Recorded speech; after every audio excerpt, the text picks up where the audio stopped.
Level up, level up. Never lose, should've had better luck. Tryna see a check, I'ma run it up. Yeah, I do a lot, still ain't done enough. Level up, level up. Tryna see a check, I'ma run it up. Yeah, I do a lot, still ain't done enough. Never lose, should've had better luck. I'ma wake 'em up from a slumber. Money ain't nothing but a thing, and the level ain't nothing but a number. Life ain't nothing but a game. Level up, level up. Never lose, should've had better luck.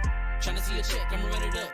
Yeah, I do a lot, still ain't done enough. I wanna ball. Waking up meant that he gave me a chance and I'm rolling the dice. I do it all. Living like I'm trying to go for the platinum trophy in life. Who can you call? Really nobody, so you should just follow me on your device. And know if she chilling with me, then it's bound to be chemical X and the sugar and spice. Game in the system, but game is the hobby. I'm probably cocky, but hot as wasabi. I mean, if it's beef, then you know where to find me. My niggas is ready and so is my body. You should be running and telling your posse and what's in the speakers and what's in your potty. And she trying to kick it, but this ain't karate. Just keep that shit down while I'm watching Tsunami. I ain't saying I'm a super nerd, but I told you when we got involved, my idea of a perfect date is a PlayStation and some alcohol. I was role playing on GTA. I'm a good guy, but I got it all. If the world should end, be the first to leave, but the last of us acting naughty, dog. Level up, level up. Never lose, should've had better luck. Tryna see a check, I'ma run it up. Yeah, I do a lot, still ain't done enough.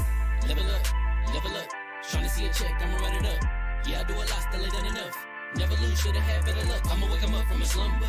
Money ain't nothing but a thing, and the level ain't nothing but a number. Life ain't nothing but a game. Level up, level up. Never lose, should've had better luck. Tryna see a check, I'ma run it up. Yeah, I do a lot, still ain't done enough.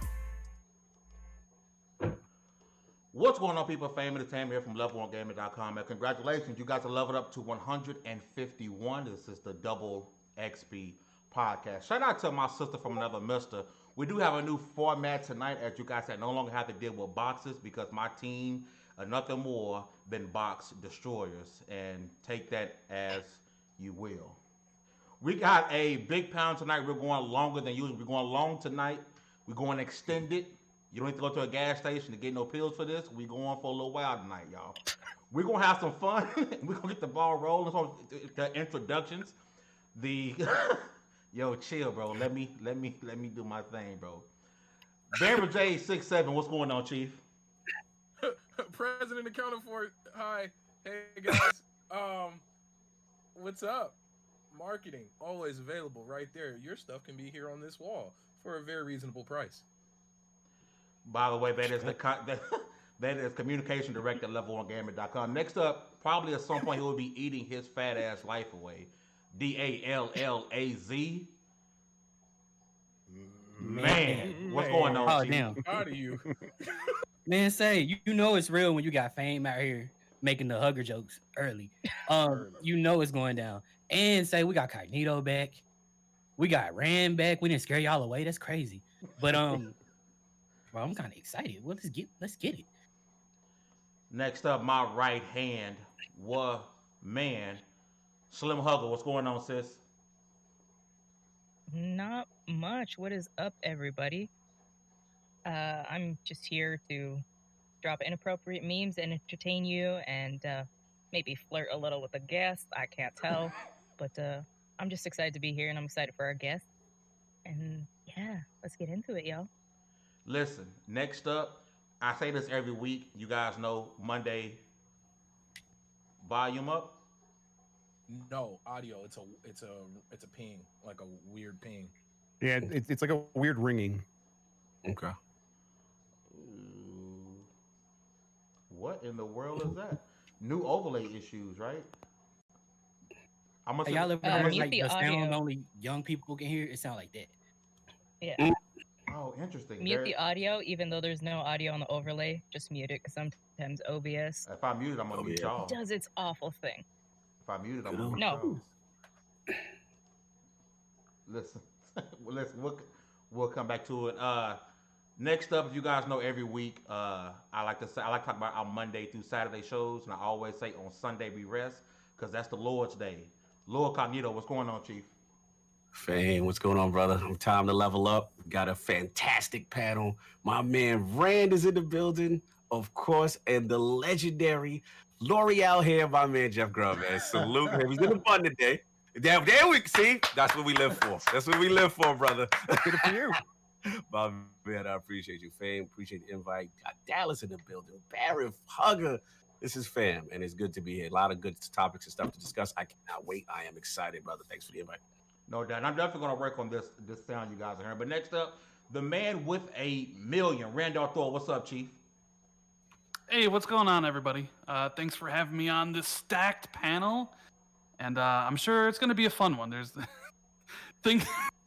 Last time I was here, it was pretty damn awesome. So I'm sure this one will be just as fun.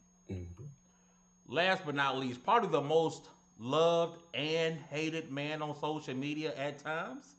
One of the bigger names, obviously, when you see the mustache and you see the hair, you know what time it is. I am super appreciative of this man coming out and spending some time with us. Jeff Grubb, what is going on, boss man? Not much, man. I'm happy to be here. How's it going?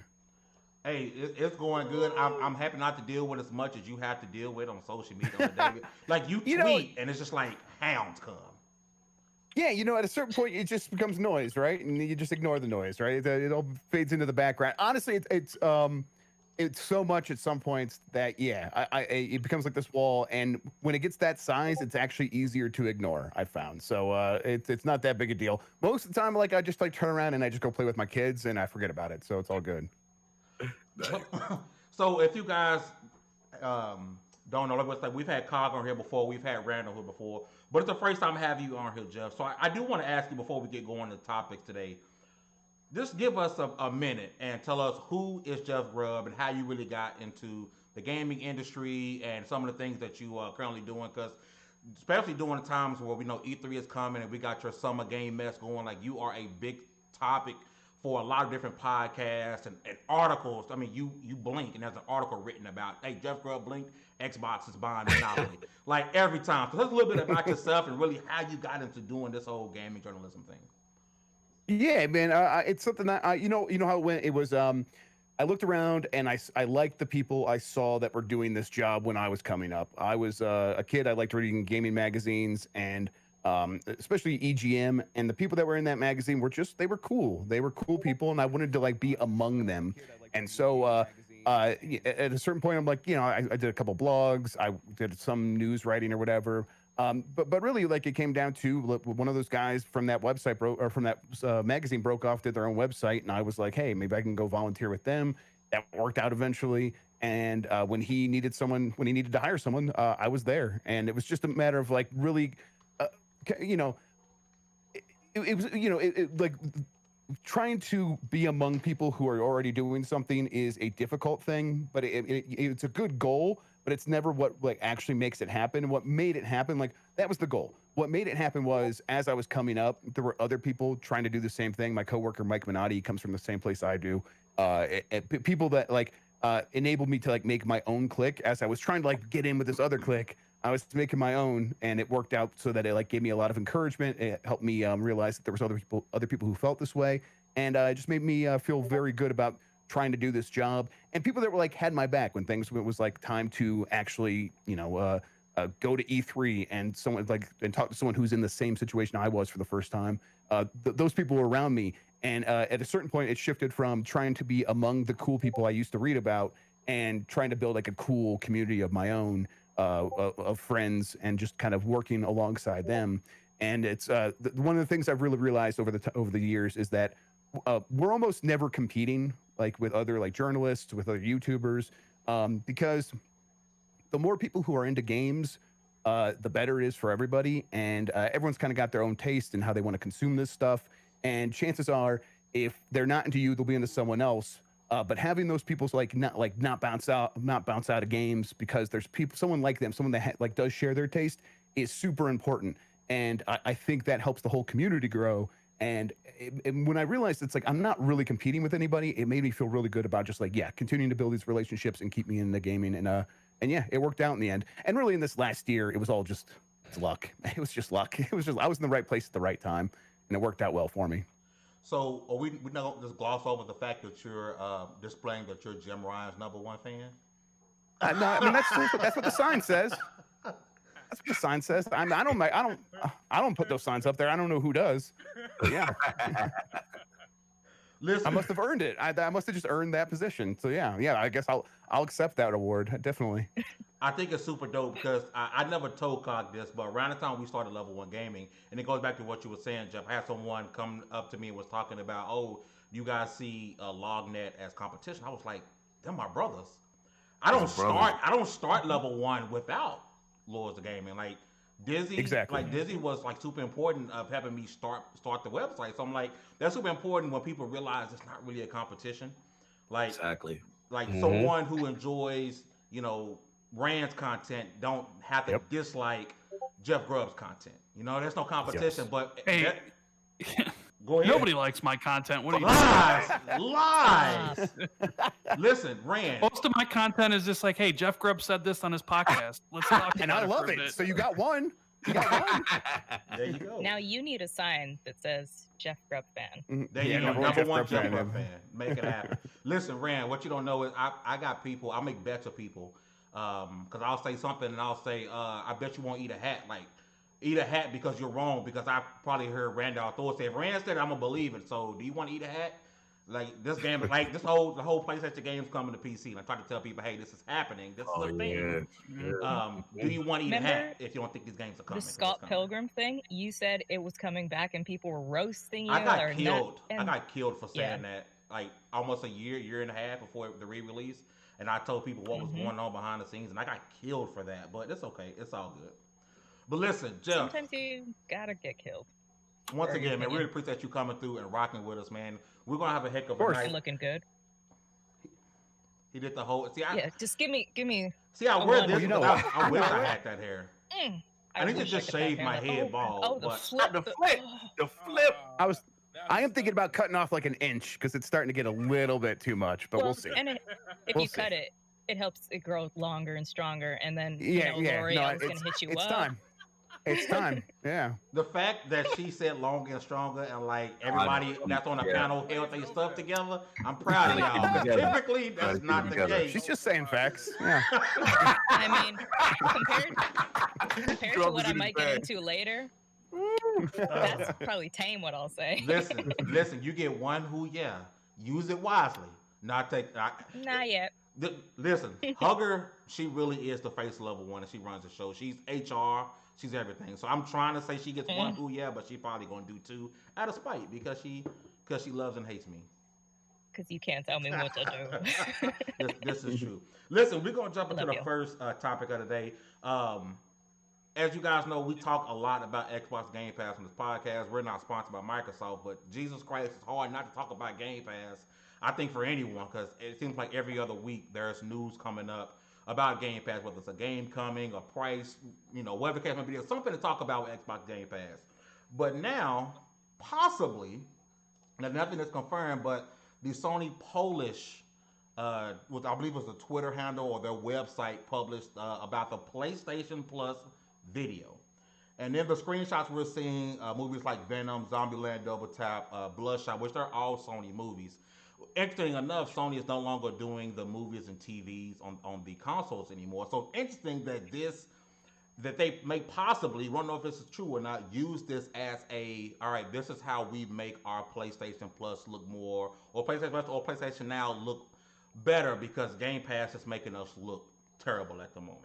So I do want to get the panel's thoughts about that. And Jeff, I do want to start with you about the PlayStation Plus video. Yeah. If it is true, we're gonna go hypothetical here because we don't 100% know what you might know, because Jeff knows everything. Not this one. What this could be for Sony? Will it move the needle at all? Yeah, I mean, I think you got to look at it as, yes, they are competing with Game Pass, and yes, I think this is part, like when people were saying Sony has a response to Game Pass. I think this is one of the things they're talking about, but you kind of have to look at it like these companies also just really want services revenue. They want revenue from things that are not just selling you a product that you play for a week and then put down. And that means, doing the work of like making these services more attractive. PlayStation Plus has been very successful for them.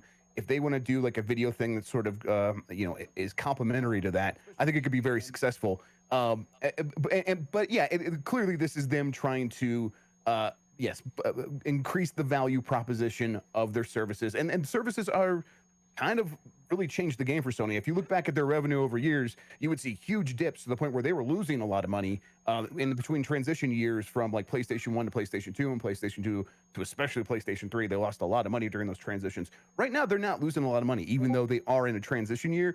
And the reason for that is services. They're making a lot of money from selling microtransactions in other games, making a lot of money from PlayStation Plus. And I think they were like, okay, that's where we should be focused because that is so much steadier. It's so much more predictable. And if we can make that video work, it'll be good for us. And then at the same time, it is like, this will help us compete with Game Pass to a certain extent. I don't know if that's their number one focus, but it's definitely part of the conversation.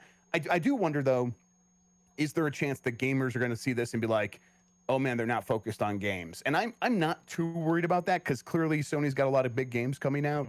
And this is not like at the Xbox One launch when they were saying TV 50 times on stage and barely talking about games. And they were talking how they're going to have integration with like NFL playoff games or whatever that no one ever used, like stuff like that. That stuff that was just like really dumb. This is like, yeah, I would use this if it was there, especially if I'm going to get it as part of a PS Plus subscription. I'll watch some movies on there, whatever. Yeah, sure. Sony's got a lot of video and television IP that would go really good on a service like this. So it makes sense.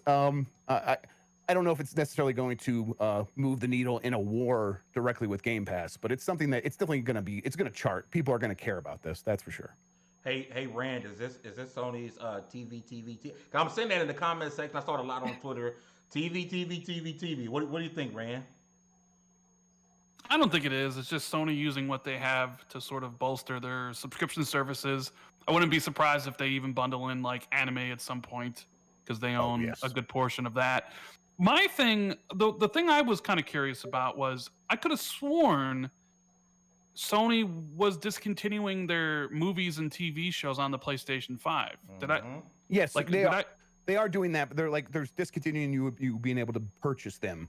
So you can't purchase them individually, but they're not going to have a movie and television store because they're doing this. It seems like so they're doing a Netflix thing. Yeah, so I mean, obviously, I think it's real. It wouldn't have been up on the PlayStation website if it wasn't. So it's the marketing's been made for it.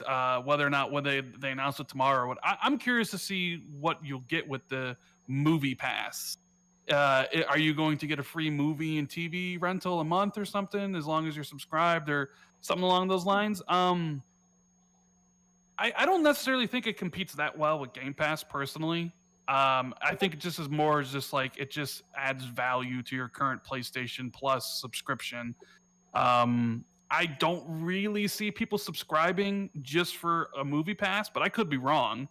But it's like Amazon Prime, right? People get Amazon Prime for the free shipping, and then all of a sudden you got Prime Video. They're doing that sort of thing. Yeah, that sort of thing. So, I'm all for getting extra content for what I paid for. I mean, I bought 2 years of PlayStation Plus on CD keys for like $25 each. So I got 2 years for $50. So it's like, hey, it adds more value to a subscription I already have, and maybe I'll check out if there's any interesting movies on there I could just watch for free. I might check it out. And normally I wouldn't. Like, I watch everything or I play everything on my Xbox. Like, if I rent a movie, it's on Xbox. If I watch Netflix, it's on my LG OLED app. But this would essentially, if it was like, hey, we're gonna give you a free download of a movie per month, I actually might be like, you know what, I'm already subscribed for 2 years, might as well take advantage of it. So we'll have to see the implementation of it, but this is what Sony's gonna do. They're gonna be like, hey, we got movies, we got anime, we got games, stir it in a pot. This is what we're gonna go with. I do want to get your thoughts too as well, Cognito, because we know Sony bought Crunchyroll. We kind of talked about this pre-show a little bit about what happens with the whole VRV thing. But I want to get your thoughts about this PlayStation Plus video. If it is a real thing, like, does this help both? Like, if you weren't subscribed to PlayStation Plus, would this say, all right, now there's my reason to subscribe? Right. I think the way I look at it is more of a complimentary thing than as opposed to like, okay, this is gamer focused, right? So at the end of the day, a lot of casuals or people who, for example, are invested in their movie ecosystem or their programming ecosystem. I mean, they do have that as a strength that they could leverage to make it more attractive. I think the issue right now is, as gamers, we look at it and we say, okay, we remember the old statement Ryan said, and it's like, we're coming up with a competitor to Game Pass. So as gamers, we roll our eyes like, well, this ain't it. That kind of thing. But at the end of the day, I think it's a bigger picture move. Like Rand and Jeff said, it's one of those things that at the end of the day, it's going to add value. You're not adding an additional cost, hopefully, to it. And I do think, based on this Polish site that got taken down, there's probably some truth to it. This is something they plan on adding to the service. For me personally, I mean, I could see a situation where, like, again, if they leverage something that's under their film and TV production stuff as an exclusive thing and programming, I could see people say, yo, I could watch the new Venom or whatever came out on this service. So it will have some value there, but I'm with Rand. I don't necessarily think this is like moving the needle. It's just a complimentary thing, add additional value to a service. And hopefully there's more that they have planned on the gaming side. That's what interests me, that to see what they do in competition with Game Pass. So that's where I'm at with it. Like, okay. Would you at any point think, like, we heard rumors of people wanting them to combine PlayStation Now with PlayStation Plus? Would that further help bolster that move? Because PlayStation Now, even though I think PlayStation Now gets more heat than it deserves, completely honest. Like, a lot of people are unaware that you can actually download a lot of those titles. It isn't just streaming anymore. Do you think PS Now being added to it along with this would really help push the service? It's going to be interesting. I don't know how, based on their revenue stream, like how they're looking at it, because obviously they were first in that space, right? Mm-hmm. As far as the Gaikai deal and all that stuff. Yep. And, they really are the pioneer before Microsoft and reference that. And then they added the download feature. It's still, to me, they still have not taken it serious enough to make it to the forefront to really be in competition with Game Pass. So I'm very curious. I mean, me personally as a gamer, I would love that, what you're saying, right? Which is added in there. But I don't know if financially it makes sense for them. That's something I would defer to Rand and Jeff on that, as far as, the revenue streams from PlayStation Now. But I do like what they're doing with the Legacy Collection. I think the Legacy Collection is really cool. I think that adds great value. You've got Days Gone up in there. You got a lot of other games in there that, from the past generation, if you didn't play and you're a new PlayStation 5 owner, that's a lot of value. But I agree with you, Fame. They need to do something with PlayStation Now because they're the pioneer in the space. And it would be a shame to me to just see this. And I think their numbers, I mean, obviously the Game Pass numbers was 23 today. It appears that their numbers are not in comparison to the way Game Pass has just been booming lately. So I would like them to do something with it. Dallas, up until a week ago, was like a big PlayStation fan. And then he threw his PlayStation in the trash because he got an Xbox. I don't know. No, sir. I put it in my grill and I melted it. This is what oh my God. And it's crazy because you hear like I played my PlayStation once this past Friday playing Little Nightmares. That's it. You can play that on Game Pass. Wait a minute, is it still on Game Pass? Is it? It's on console, not PC though. Hey, console Game Pass is the truth. PC Game Pass is whack. Just putting that out there. I mean, Game Pass is we have I was so enjoying many other things on PC. I was enjoying. We don't have to play to pay online. Oof! Can you imagine that? But right? I'll say this though. Show us on the doll where they touched you. Game Pass. Come on, man. Game Pass was a giant factor in me buying an Xbox. Like super giant, because I was enjoying it on PC. And just like a whole other world opened up on console, right? So something like PlayStation adding PS Now to PS Plus, that would convince me to buy PS5, because right now I don't see a super big reason to. So, from this side as a consumer, I would need something like that. That's the incentive. Forget the movies. That's just a little that's a little icing on the cake, maybe cherry on top, for a person that don't really care that much about cherries. But when it comes down to it, like more games at the touch of a button at my fingertips. Like, give me like the infinity gauntlet of freaking games. Like, that's what Game Pass is doing. So like I have Thanos's already. Like, if you give me Iron Man's, maybe I'll care. Otherwise, I mean, I got Spider-Man on Blu-ray. I don't care. Listen, watching Jeff trying to keep his composure with these memes is hilarious. Killing me here. Watching him try to keep Jeff, his so many composure is times. hilarious. What It's episode unfair was to the that? chat. They should be Fame? able to see this shit. Oh, they killing can. Oh, they do. They see it. Oh, they yeah. can. Oh, good. Oh, yeah, they can. Oh, that's wonderful. Oh, God. Oh, that's so good. I remember the first time we put it up, somebody called us childish, and I'm like, but you still watch the whole But show. you still watch the whole show. And that's probably the reason. Yeah, literally. That was one of the top comments on our last video for the Games Beat the Sides podcast. Is you two are so childish, and I love it. I'm like, yeah, I know you do. Thank you.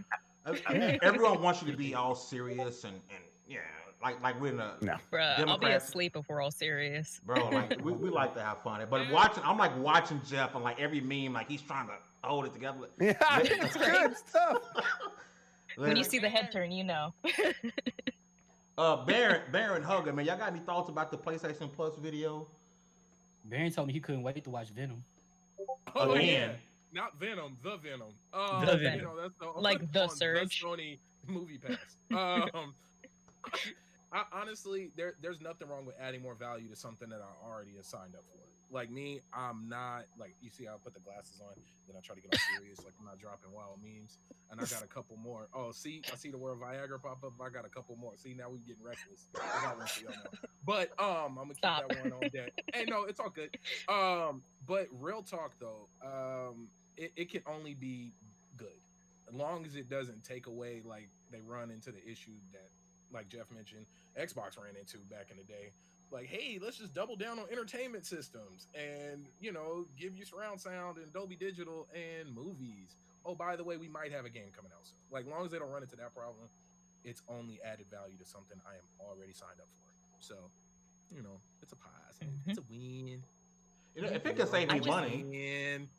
I just hope because you guys know, Canada, a lot of stuff is region locked. So I hope that it's not region locked. I hope it's available everywhere. And we know it'll have like region specific libraries for sure. Almost without a doubt. I guess there is reason to be like, okay, it popped up on the Polish website. Like, this is something that's going to start in Europe? Is it easier there for some reason? Jim Ryan just cares about Europe more or something like that. But it's gonna be everywhere.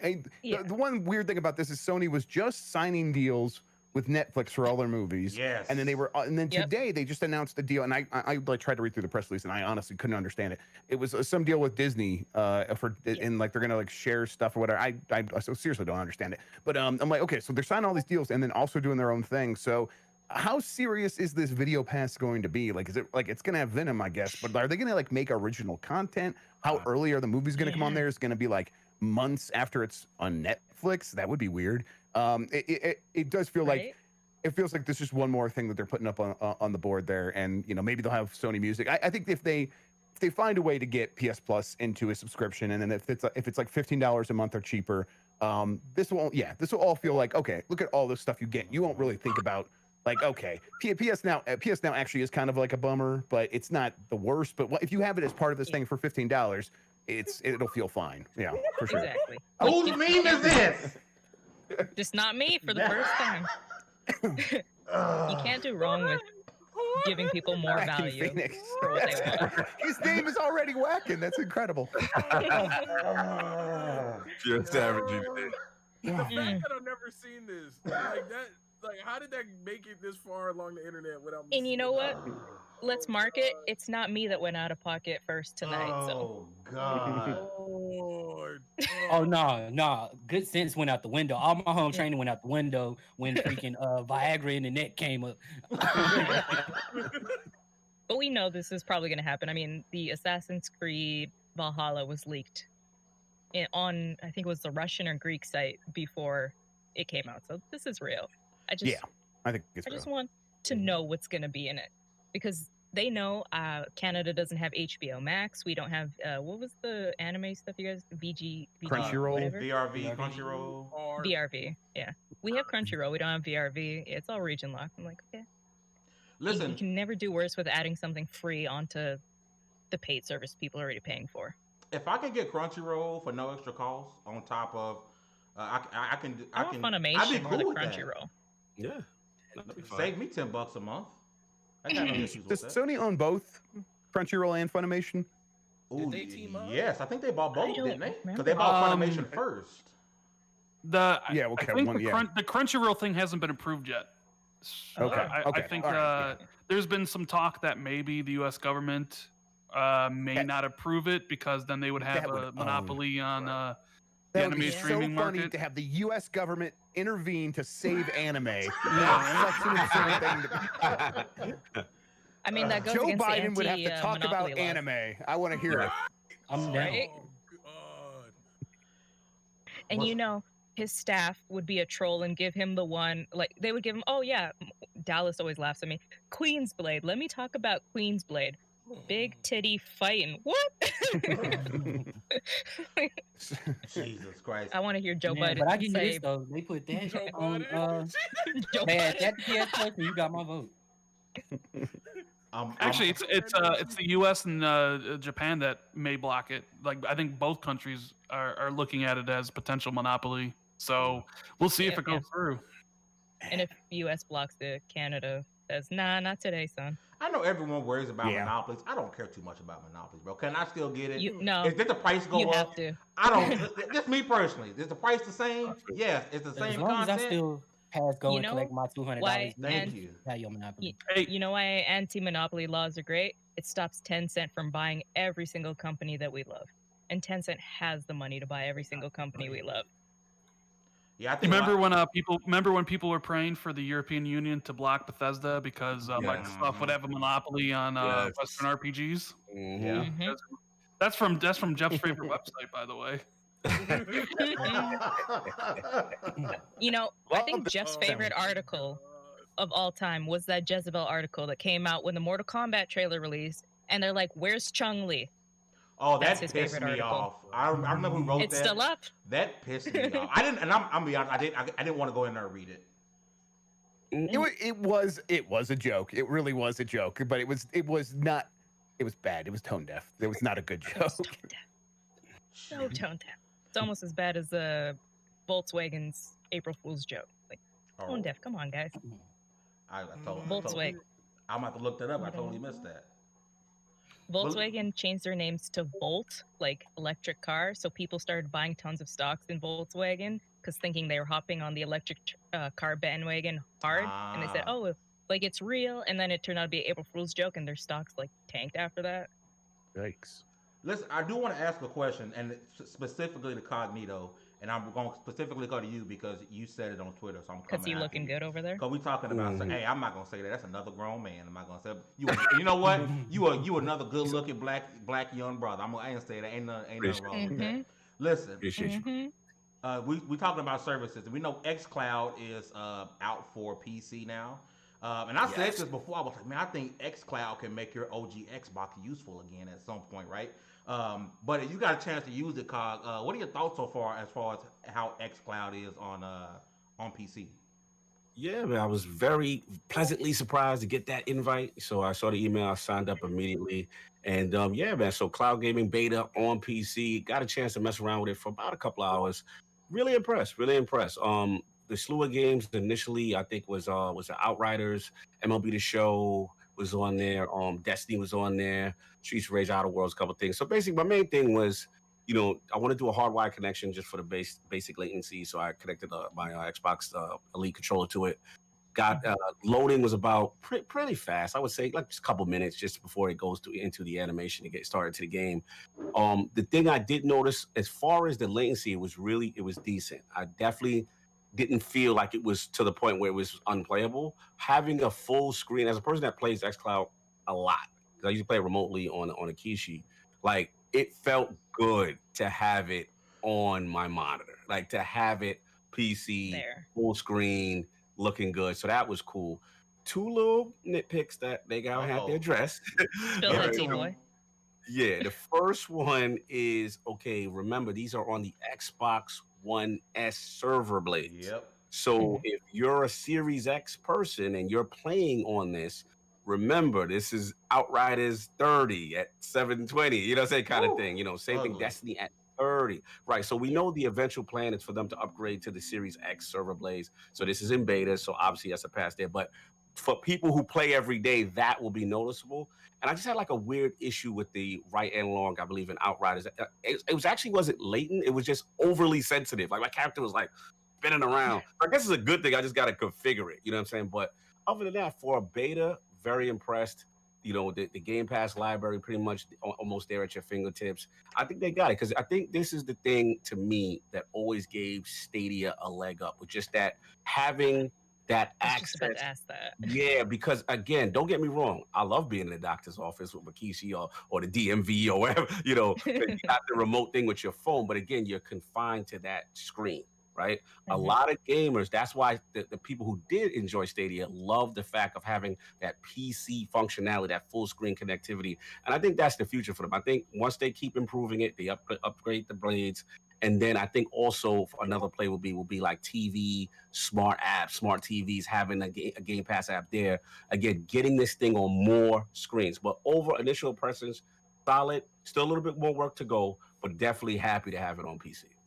Hey, Jeff or Randy, either one of you guys, I'm not cool enough to be able to get invited to stuff like this. I've never tried. Phil Spencer has hooked me up like personally a few times with some stuff, but like I'm not cool enough to get the invite in my email. But Jeff or Randy, wait, Big Daddy Phil Spencer with his glorious muscles has talked to you, and you haven't bragged about it. Daddy Phil hooked me up a few times on Twitter DMs, and I'm appreciative. Please, oh my God, somebody clip that. He called Phil Spencer Daddy. I only say it because that's what you say. So I'm just Daddy Phil. I love Phil Spencer. He's Big Daddy Phil to me. He needs a better camera when he does shows, though. But it's Big Daddy Phil. No, they would give away way too much stuff. They're getting ready to buy up. Like that's why you don't have a better camera. Hey, blur out the background. Too bad they didn't get Discord, huh? Because I tried to be in the Xbox Live party chat the other day, and I was like, yeah, I threw the whole headset in the trash. Let's get back on Discord, fam. That was nasty. But Jeff or Rand, either one of you guys get to try it on iOS or PC at all? You guys cool enough? I'm not. I didn't get an invite. I didn't ask for one. What? I'm sure. I personally don't really care about streaming, so it's not something I would want like to even really use. So I didn't go out of my way to ask my contacts at Xbox for an invite because I would rather it to go to people who actually want to test it out. Like I have an iOS and I got Windows 10 PC, but like I don't really care about game streaming on my phone, and I don't really care about streaming it on PC. At least right now, like with Xbox One S blades, when I have my Series X, 50 feet away, hooked up to my, 65-inch OLED, like why would I want to play a worse version of the game on my 27-inch computer monitor? Bougie Red, not thinking about saying. No, but here's the thing. I don't want to take up somebody's spot. I appreciate what I mean? Like I respect that. Somebody might want to like actually use it and provide valuable feedback. If a game's not like, even for review codes, if I'm not interested in the game, I'm not going to ask for one because it should go to somebody who actually might want to cover it. So that's why I didn't reach out to anybody for an invite. But that's just me. Yeah. I don't know. No, it's pretty much the same for me. Mostly it's just like I don't have time right now to test it out. Too many things I'm testing already. I've already had my experience with Game Pass streaming. I know how well it works in certain circumstances. Yeah, trying it on the PC would be, I guess someone's like, hey, do you want one? I'm like, yeah, sure. And then they're like, oh, it doesn't work anymore. I'm like, okay, I like the invite didn't work. Okay, I'm not heartbroken or anything. When I get the chance to check it out, I probably won't even try it out right away. It'll just take some time. Just because I got so much other stuff going on. But yeah, it's still. I'm glad they're getting this stuff figured out, getting it out there. I think getting it into browsers with God, I can't remember the name of the company now, but Rainway. Yeah. Rainway, yeah. Yeah. Getting Rainway together and figuring that out, getting it on browsers, getting it on iOS. That's a pretty big deal. Some people have been trying that, and they're reporting it's working pretty well, which is, I guess, surprising to me. But Jeff, I'm glad it's working. Do you think, because Rainway app was on Xbox at one point, and you could play all the different like games from different companies. Do you think when Microsoft started the plan of, okay, Apple's blocking us from iOS, we need to do a web browser, and they went to Rainway, and one of the perks of the partnership was Microsoft's like, we're going to pay you, but get your app off of our console? You think that was kind of a tit for tat there almost? Yeah, that could have been part of it for sure. Yes, if they were having those one conversation, it would be very easy to have the other, but also just Microsoft gets to decide what's on the store no matter what. So they those conversations might not have been connected, and they could just been like, "Get the hell out of here with this," and yet we're still going to pay you for this other business. So it's just as likely that it wasn't connected. But I could see that's how it went down. Yeah, maybe. That's awesome. Shout out to Rainway and the CEO Andrew Sampson. He's actually going to be on the show here in a few weeks. So I thought it was ironic that you guys brought him up. He'll be on. I gotta ask him something about the app. I still haven't been able to download it on PC. It gets stuck in the we're loading things up because sometimes you just want to lay in bed all day and boot your laptop up, especially because I have a piece of shit MacBook. And it just, if anybody's tried to game on Apple and Mac, you guys know it's not made for that. So I use Parsec, which is a screen mirroring, and I just mirror my PC. And I've been trying to get Rainway up, and I just can't. I'm like, what'd I do wrong? Make him do live tech support on the show. That would actually be very fun. You know what? Yeah. I'm saying, what Jeff Grubb told me. I'm gonna do live tech support. Walk me through this. I interviewed him, so tell him. Yeah. I know him, so yeah, definitely do that. He'll appreciate that. He can be like, Jeff. Mm-hmm. I'm like, man, Jeff Grubb told us that you can do this. Hey, I think he's like a kid, right? He's like 26 or 27. He's like a baby. Wow. Yeah. Oh, thank you. Messed up. I hate it. I hate that he's that young. That's messed up. You shouldn't be that young. Man. Hugger, are you 26? I'm a baby. I'll be 28 September 11th. We live in a society. I think you are by far the youngest person on this panel. Like Demi is. Well, I'm talking about today. Today, I think. The rest of us are at least 30 up. You want to hear something weird? Maybe the year Rand. I was born, 1993. The year I was born 93. was the year that the Twin Towers were first bombed when they drove the vans into the base and tried to bomb it. And then my birthday, September 11th, 2001, is when they brought the towers down. Wow. So what you're saying? And if you am fold a cursed. $20 bill in the right way, you're actually the one burning it down. Yeah, totally. Yeah. Yeah. Hey, Baron, I want you to remember this part of the podcast because after the podcast, I'm gonna say something to you that you're gonna find hilarious, and I think you know what it is. You'll find it hilarious. I can't say it now. I don't want to get canceled. Some things have to stay off podcast. Shout outs to the chat. You guys are awesome. If you guys want me to we're gonna read out your guys' questions. Make sure you put a emoji or something next to them, and I'll get to them because you are just going so fast that I can't keep up. I'm slow, y'all. Be gentle with me. Oh yeah. I'm old. Before we move on, do us a big favor. If you guys hit that like button, it helps us out a whole bunch. And be sure to check out our website, level1gaming.com. But I do want to jump on really quick, Baron. We talked about this beforehand, so I want to start with Pause. You. Whoa, what did I say? Did I say something sus? You said you want to jump on Baron. Pause. I do want to. You can't be jumping on Baron. Listen, it is what it is. Judgment free zone. This is a judgment-free zone unless you like feet. You heard it. Then it's a judgment zone. Listen, there's a lot of people. Look, why are you crapping on the feet community? So now we know Baron likes because feet. y'all weird. First off, y'all go ahead and walk around with somebody with some dusty, crusty eagle claws. Y'all go ahead if you want to. Be tic-tacking on the floor. So, Baron, are we to understand that because we know Baron has an OnlyFans. Is your OnlyFans about feet, though? Yes. No, but it can be for the right price. I hate that sentence. So, Baron, no, not the eyebrows. No. No. You got two capitals. That makes it so much worse. So I do want to start with you, Baron, with this because I find it funny that a lot of people are making jokes about this now because I find it hilarious as well. So we got the whole $70 video game versus Xbox Game Pass. More, like MLB The Show, $70 on PlayStation 5 or 4, and quote unquote free. And everyone calls it free. And I guess if you combine all of the games you get in Game Pass, I guess you can structure it that way of games being free on Game Pass. But the debate of paying $70 for a video game versus, getting on Game Pass, and we had somebody correct me if I'm wrong, from Sony Bend. God. Yep. Yes. John Grove. Oh man, I'm gonna call him John Grover. Garvin. So to paraphrase, I don't have the phrase, but basically, if you want the game to succeed, you need to go out and support the game. So regardless if you want a game like Days Gone 2, you should have went out and bought a game. So if the next game comes out, if you no matter what, go out and buy and spend $70. And so that's paraphrase. I could be completely wrong, and I apologize. But now gamers on the Twitterverse are now saying, "Hey, you guys shouldn't be using Game Pass. Go support the developers by spending $70." I want to get your thoughts on this, Baron. First off, we are consumers, people.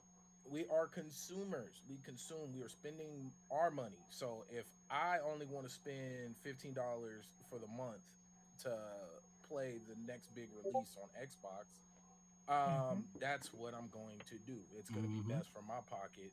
And then Lord If you knows don't my like it, you can backlog, consume these nuts. that part too. Boyo. Also things. But no, but it's such a weird it's such a weird thing to manage somebody else's pockets like that. Pocket? Yeah, like come on, man. Like look, dude, I gotta feed my family. I'm a full-time worker. Doesn't it seem, because what you do in your daily, you deal with a lot of numbers. Doesn't it seem almost insensitive for these devs in the middle of a pandemic where, like my dad is a heavy duty mechanic, but because he works in such a industry where contact is mandatory, they aren't hiring. He hasn't worked, and Canada is probably going to be in the lockdown for the rest of the year. So a year and a half about now. Isn't it so insensitive when people aren't making income, say, I want you to pay, because it's not 70 here in Canada, it's 80 or more. Like Balan, I can't remember the name, Balan Wonderworld is $104 here. You can't ask me to support that, but if you ask immoral. me, Game Pass, right? Wow. I'm sorry. You got me in the heart. Yo, that came from his heart. You heard that, like. He's like, oh. Three digits. That's two. Okay. Yeah. Sorry, I didn't mean to interrupt. 2 digits too many. You know what? I'm gonna give you an even. It's 104, but with shipping, it's 120. My spirit, I can't. But you, Baron, I gotta pay as the number guys, do you think it's almost like I will support a dev, but do you think it's immoral, or not immoral? Because immoral implies you did something shady with somebody in a back alley. But do you think it's irresponsible to ask them, people that don't have the money, to spend $70, $80 or more? Well, this is a weird thing because they're speaking from a place of, I'm a developer. This is literally how I make my money. You know what I mean? Like, so I don't want to harp down on them that much because they're talking from a perspective of, we're only talking to the people who plan on buying our game anyway. It's not like it's gas or public transportation, something that's absolutely necessary, you know, coming from the guy sitting here on a gaming podcast. I get what they're saying. It's just poor timing. Like, I could imagine the PR guy is crapping himself. Because almost as much as that Raiders guy is crapping himself tonight. Oh yeah, that was ugly. Yeah, whoever ran that Twitter account is not there tomorrow. But it's you can't. It was just out of touch. It was really out of touch and poor timed.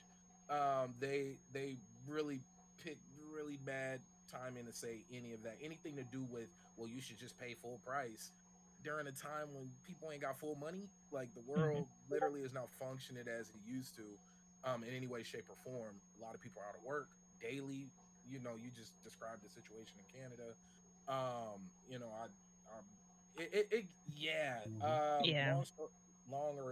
longer story short, it was just out of touch. He was speaking from the place purely as a developer. I don't know where his heart was about it, but from the vibe that I got from hearing it and reading it, he was just, you know, he was hurt because it's like the idea that we're going to support developers by spending money is backwards. I mean, when you make any purchase, is that how you think about anything?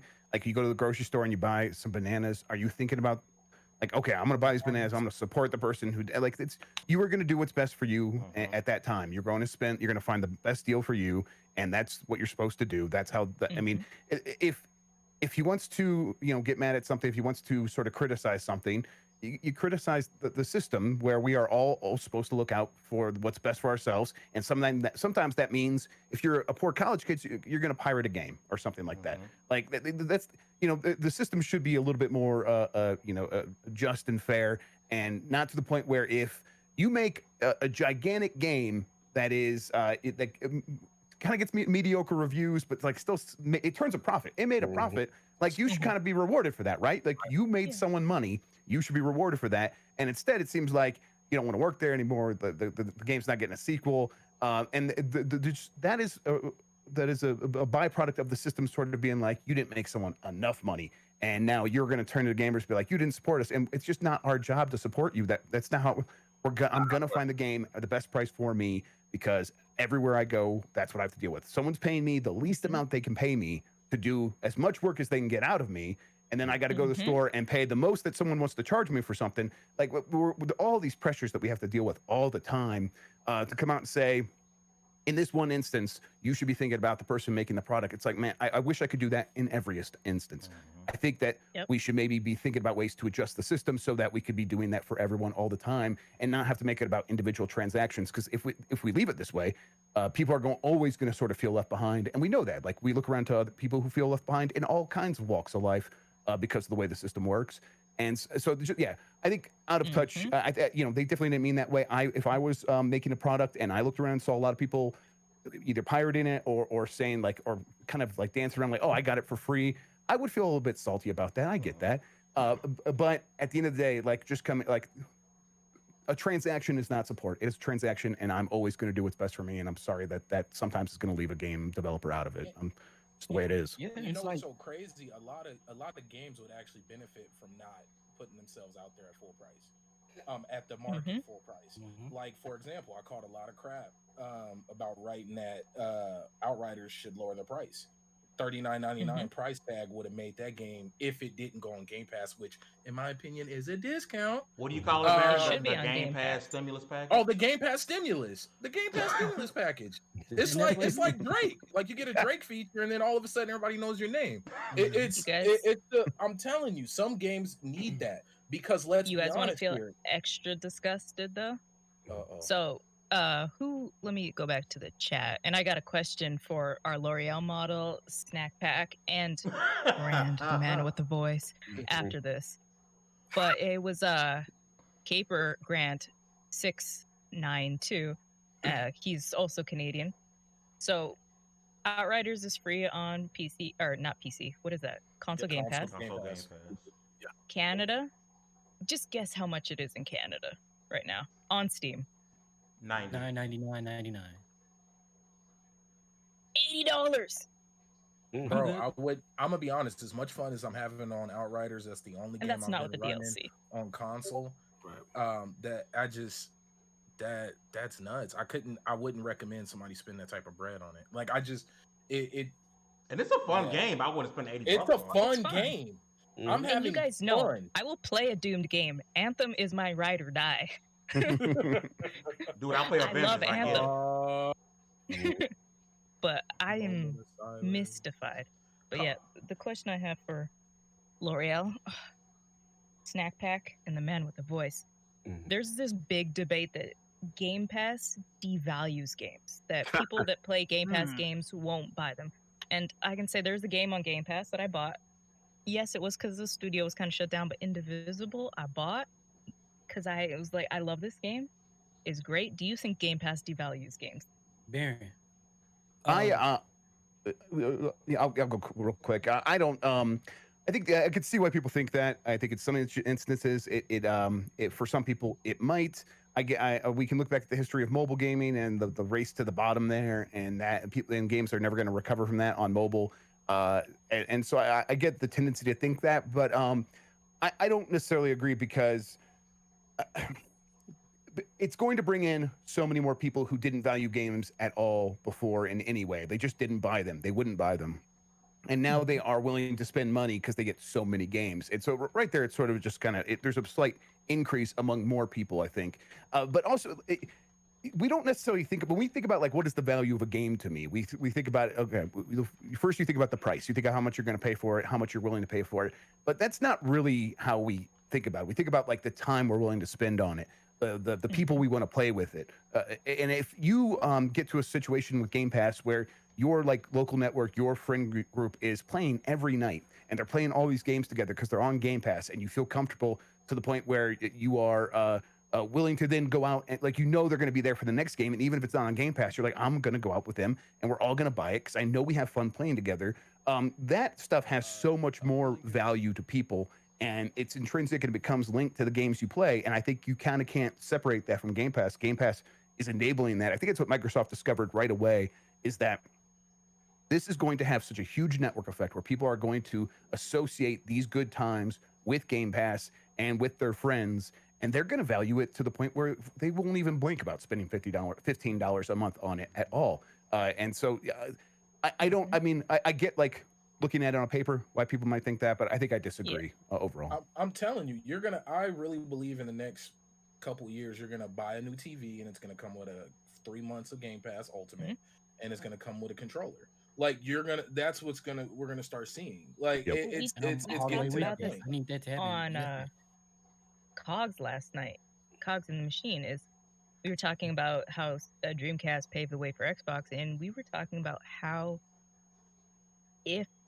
we again, we do not get any money from this. We're not sponsored by Game Pass, but if they want to slide a little pocket, please, man. if they want to hit me up, I'll give you a hooyah if they want to hit me up. No hooyahs. You might have. You're not gonna let me do a hooyah for Game Pass? You might have to do the hooyah. You might have to do the hooyah right? for Game Pass. But we were talking about how Game Pass is such a value that just take the Yakuza games. All 6 of them are on there right now. Or actually 7, because 0, 1, 2, that's like $600 if you're gonna buy those games outright. Right. But if you pay them on Game Pass, and then you go out and buy them, I gotta get your thoughts. The man with the voice in there with no cam on tonight. Rand, how are you? What do you think of the Game Pass devaluing games? Devaluing games. I can't match his voice. He's too sexy. I think that's just a way of people who don't like the service to take shots at it as a way of like, I don't like Game Pass because it devalues games, right? As like their opinion is the only opinion that matters. And the same way of like, oh, if you really want to support a developer and you want a sequel, you have to buy it at $70, right? Like, not everybody has the money to do that. Not everybody is rich. Not everybody has YouTube billions or any of that stuff, right? So people make the choice on what they want. And honestly, like, I don't know, the whole Game Pass, like, I see it every single time I get on social media, like, okay, Game Pass is only fodder games, right? You see the goalposts move continuously. It's only indie games and AA games. And then once Xbox started, Xbox had to put their games in there because nobody would buy them. Okay. And then, Outriders, that's just that's basically a one-off. And then MLB happens. And like, it's always a constant people just moving the goalposts. Now it's like, hey, Jez puts out 23 million subscribers, and as somebody who knows Jez personally, does a podcast with him every single Friday and talks to him literally on a daily basis, I'm sure Jeff is the same way here. It's one thing to get on a podcast and speculate about stuff, but if you're putting stuff down on a website that employs you, you better have hard verifiable fact. So Jez literally has documents that say Microsoft has 23 million subscribers. But of course, people want to bring that down because that's a little bit maybe higher than they thought. So they say, well, maybe that's 23 million people who've tried out the service in totality for the past 4 years, because they can't wrap their minds around why somebody would want to pay $10 a month or whatever it is for Game Pass. So no, I don't think Game Pass devalues games in the same way Netflix doesn't devalue movies and TV shows, or Spotify doesn't devalue music.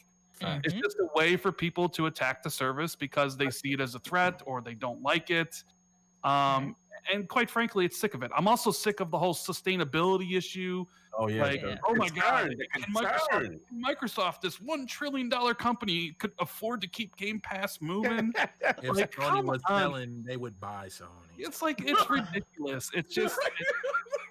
I don't know. I see the numbers, right? I don't know. Microsoft out there and say this is the active number of subscribers, even though the same people will never say anything to Sony when they put out 45 million subscribers for PS Plus. They don't say, "Was that the totality of numbers of users, or is that current Are subscribers?" you implying, Lord Rand, that there's a double standard? There is a double What standard. can't be? There is a double Certain standard. camps of 100%. gamers? Are that what we're implying? There's always a double standard. And look, I love Game Pass. I don't use it as much as I probably should because I tend to like to own the games I play. Like I downloaded Outriders in Game Pass, but then I eventually got a code for it. I downloaded MLB in Game Pass, but then I bought it. So I do think there's a significant maybe is a word I shouldn't use. A good percentage of people who use Game Pass as a try before you buy demo service. Microsoft has the numbers, and they're telling developers, listen, people who have Game Pass actually spend more money. They buy more games. They play more games. So I don't think everybody because I think people, they get laser focused on how they use the service, that they don't understand, like, well, if you have Game Pass, why would you buy Outriders? Why not just play it for free? It's like, but people are different. People have many different reasons, like how they use the service or whatever. And that's how Game Pass is different than Netflix and Spotify, because there is the retail side because they sell DLC and microtransactions. And I watched Jeff's last video. Me and Jez have been saying this for a while. Like the Outriders test was a huge success.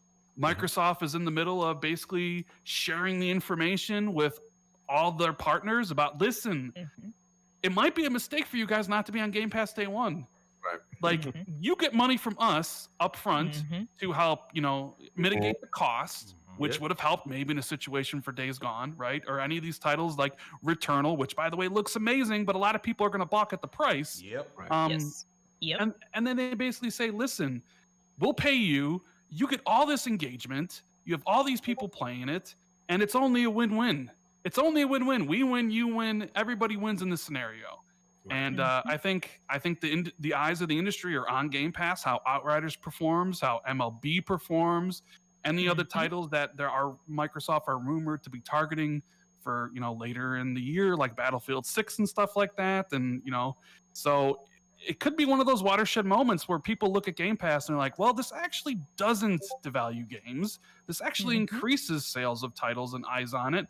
It's only a good thing. And maybe, you know what? We'll take the chance. We're going to put the game in Game Pass day one. We'll take the money. And because of it, more people will play our game and we'll make more money. But I think the people who go to those arguments are just sad individuals. And that, I don't know. That's really. I'm sorry for the rant, but I have it's concern trolling.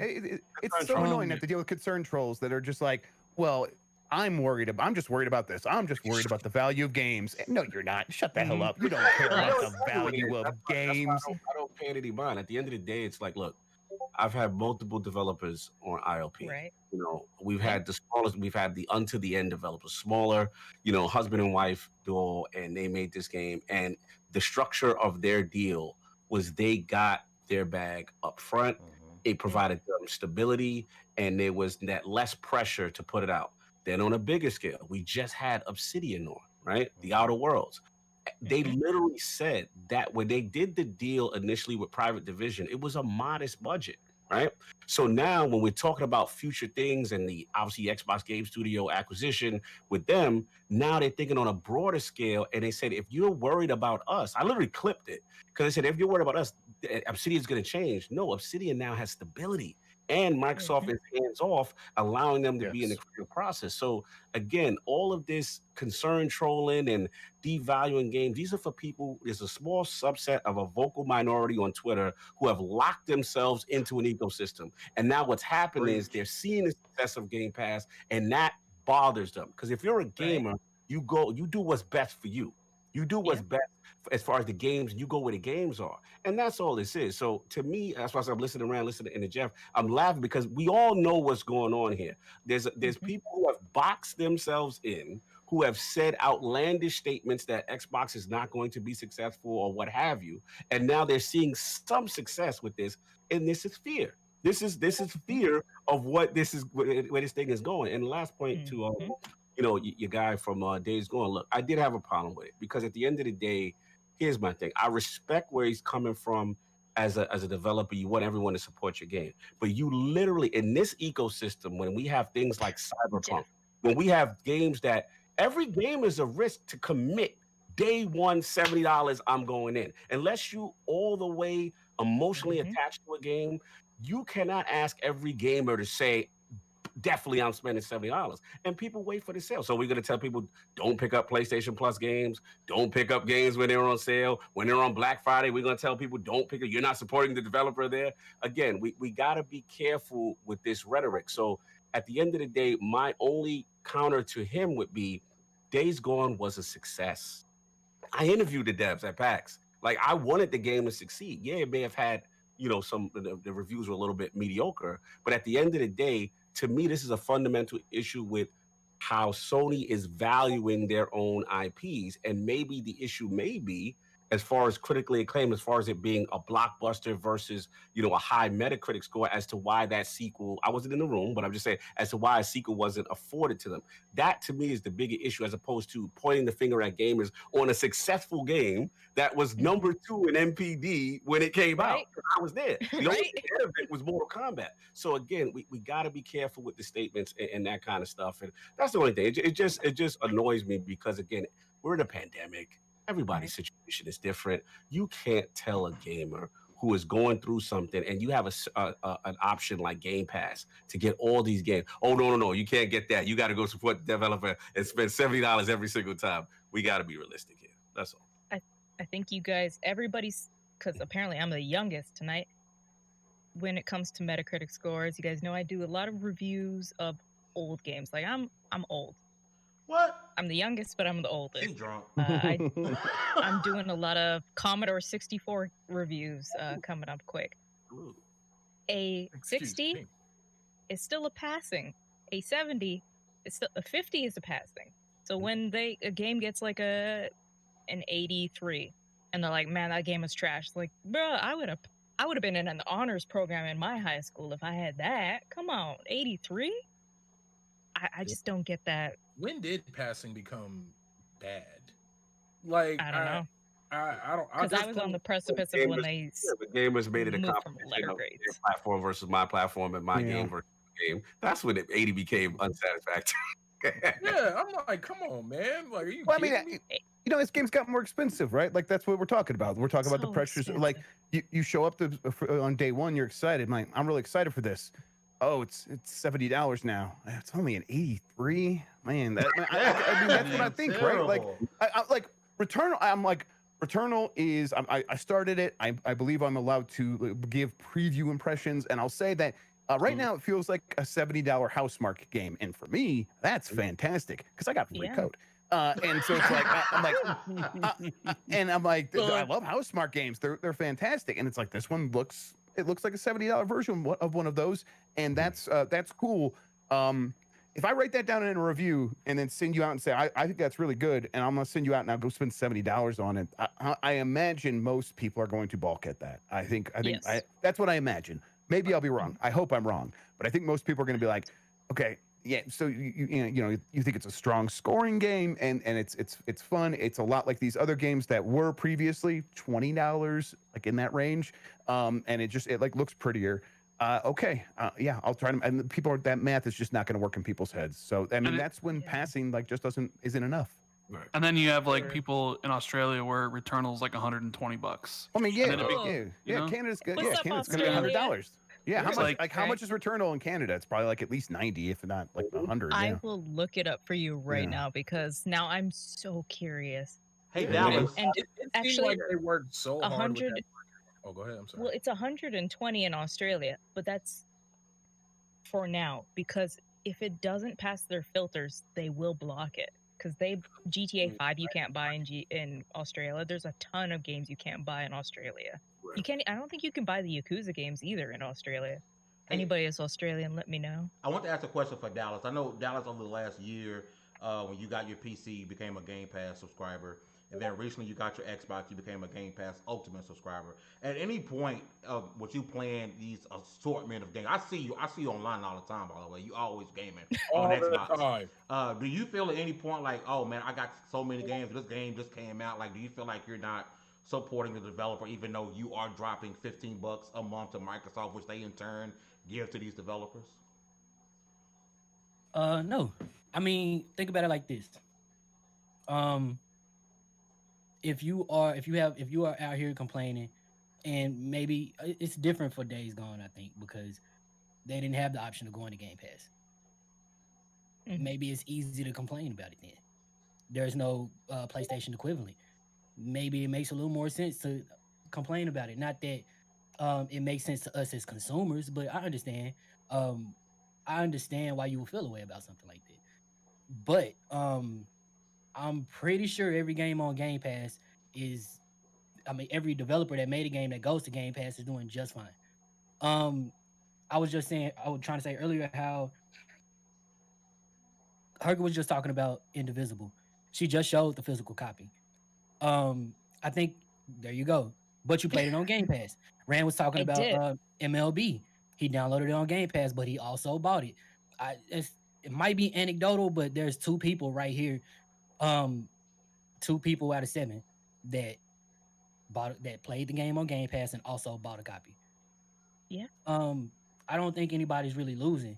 And I'm sorry, man. I have a life. I do stuff. I paid my rent. I paid all my bills. You are eternally busy.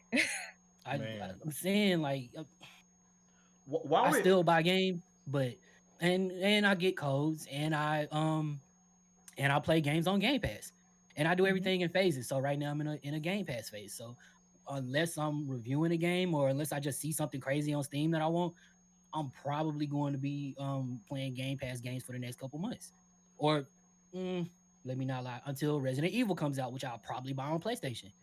Oh man, when that comes out. Yeah. Like I game where I feel like I want to play a certain game, and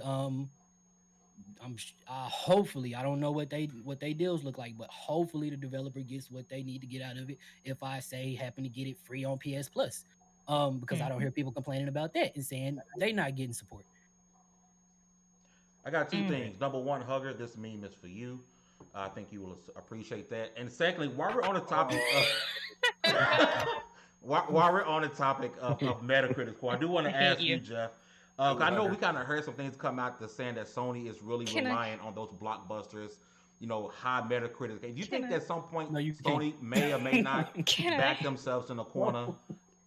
You can have it. Go ahead. Jeff, can I get a oh yeah?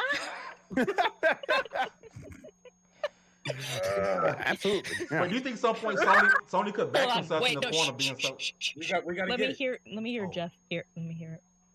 Oh yeah. Okay. You want me to do? Okay. Yeah. I'll do you. Oh yeah. Is that good enough? I tried my best. 사랑해. Oh my god. Whoever is, clipping stuff for us, because I always get sent DMs of like, hey, you were a dumbass on tonight's podcast. Please send that to me because clip it, whatever. I hope my wife didn't hear me. That is enjoying this. Trust me. Man. This podcast is weird because if we do something dumb, the wife's head's always popping like, what you doing Yeah, over exactly. there? Yes. This is absolutely. I was just saying, my wife is already. I can hear her knocking. Did you start another OnlyFans, Jeff? No, I swear I didn't.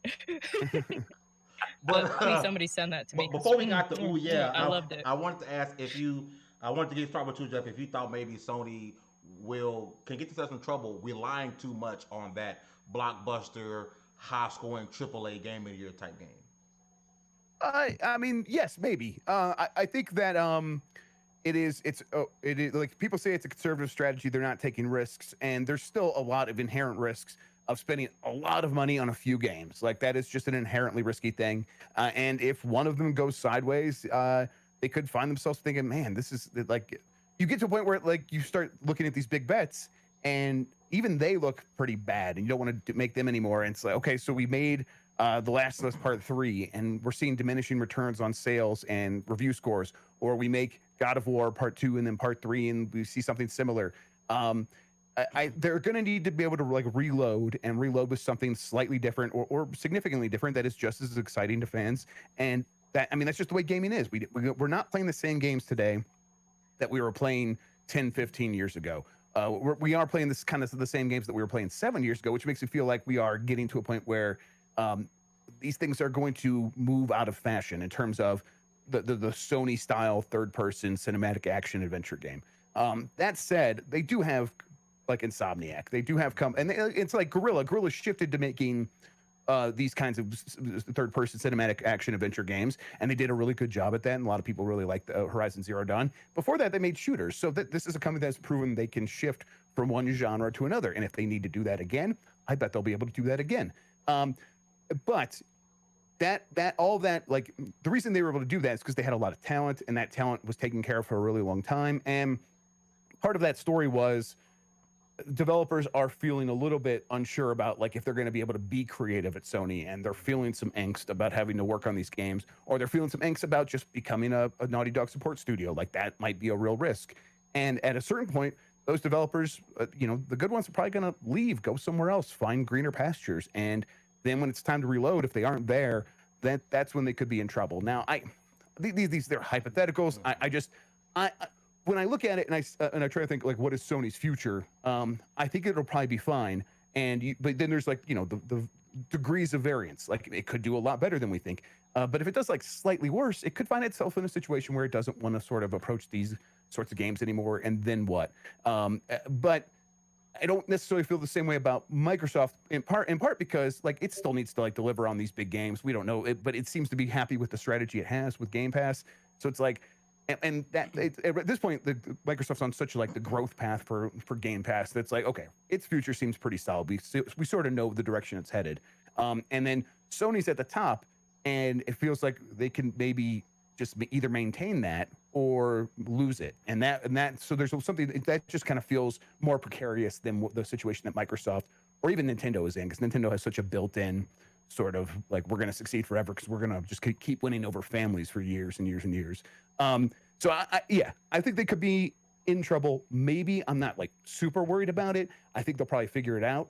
I love Insomniac. I think the Ratchet and Clank is going to come out, and I think a lot of concern from, like, PlayStation fans is probably going to go away for quite some time, because they're like, we have an awesome new game that is fantastic from one of the best developers in the world, and they're gonna feel good about it. And then I'm now at that point, I may be like, as long as you have Insomniac, like, there's not actually that much to worry about, because you do have one of the best studios in the world, so you're going to keep being able to make games, and then maybe that's the studio that comes up with the next great, like, PlayStation style game, and then everyone starts making games like Insomniac, and I think that could work out for them too. So yeah.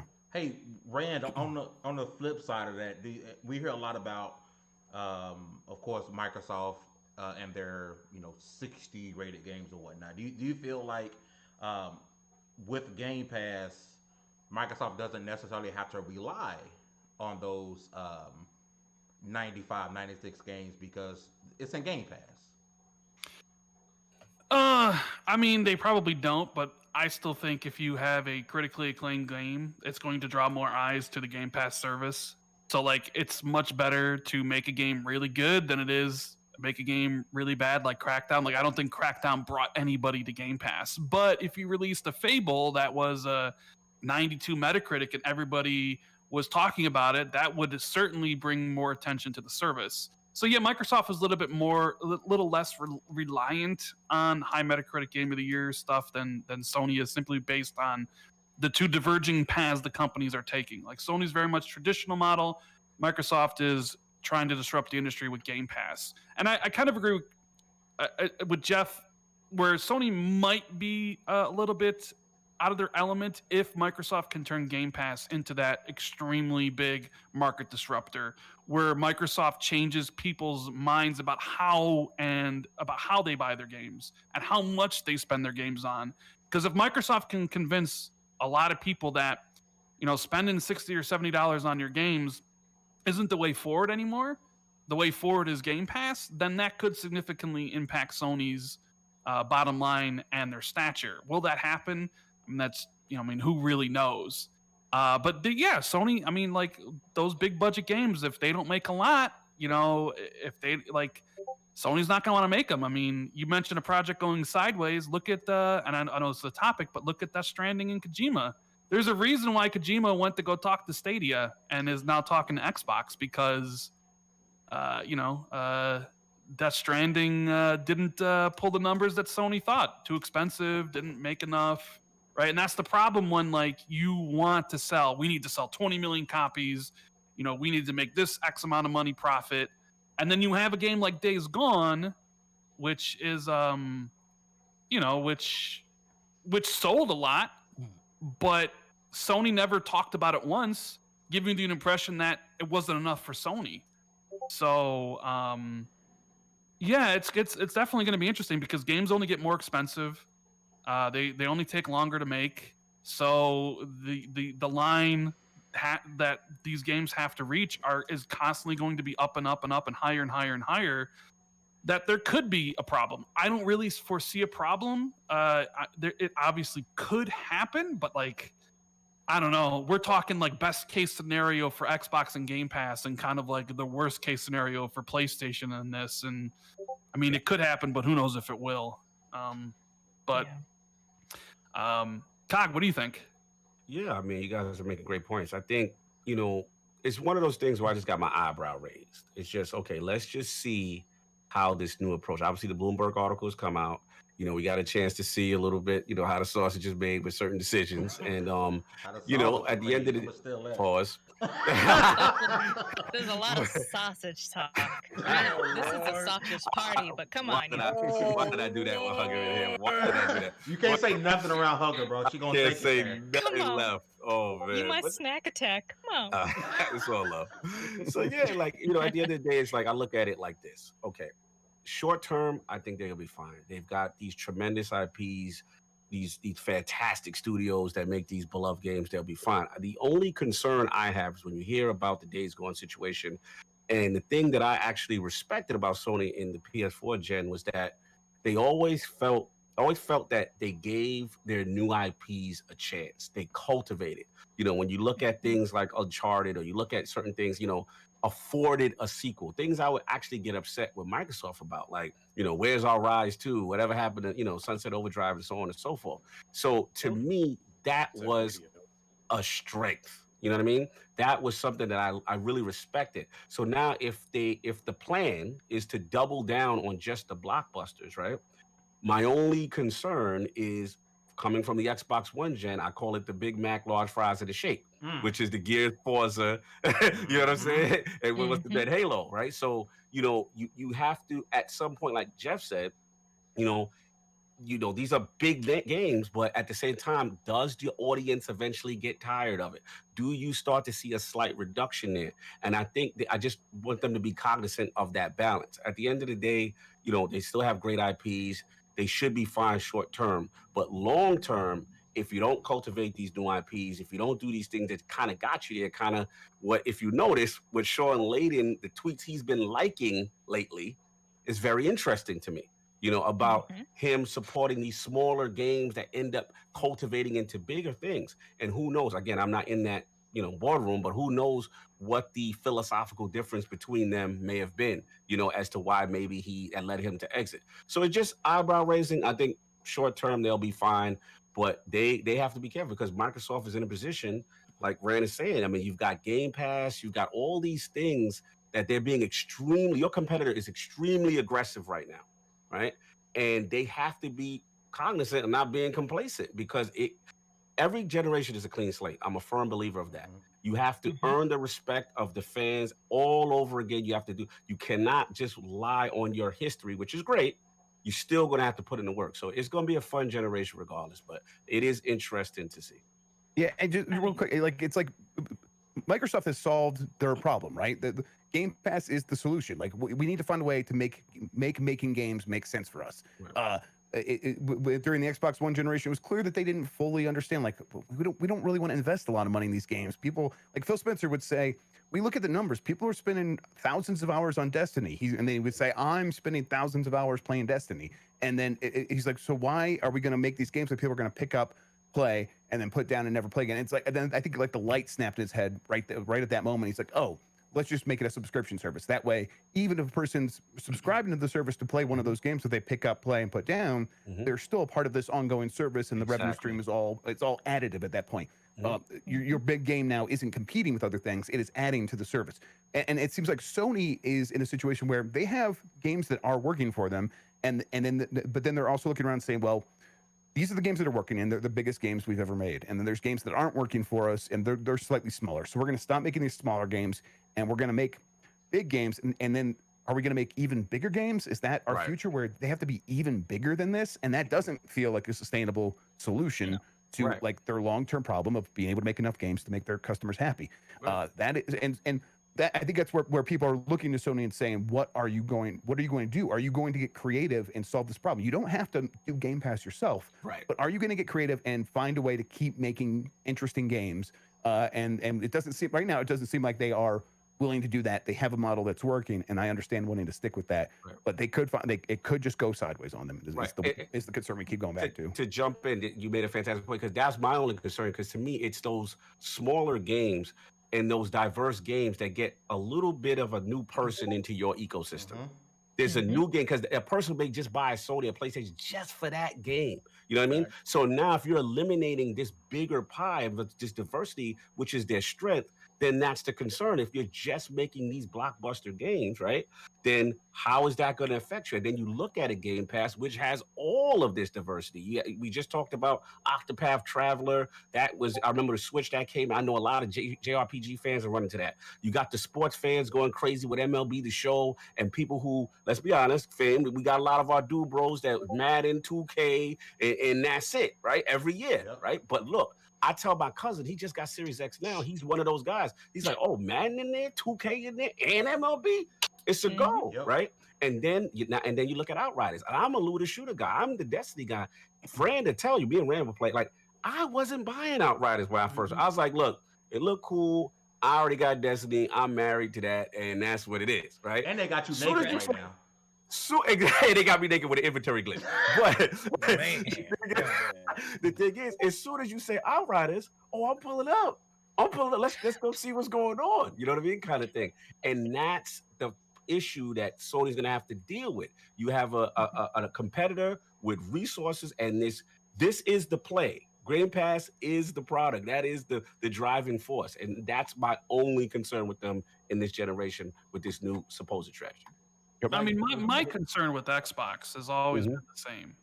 I still want to know if Matt Booty can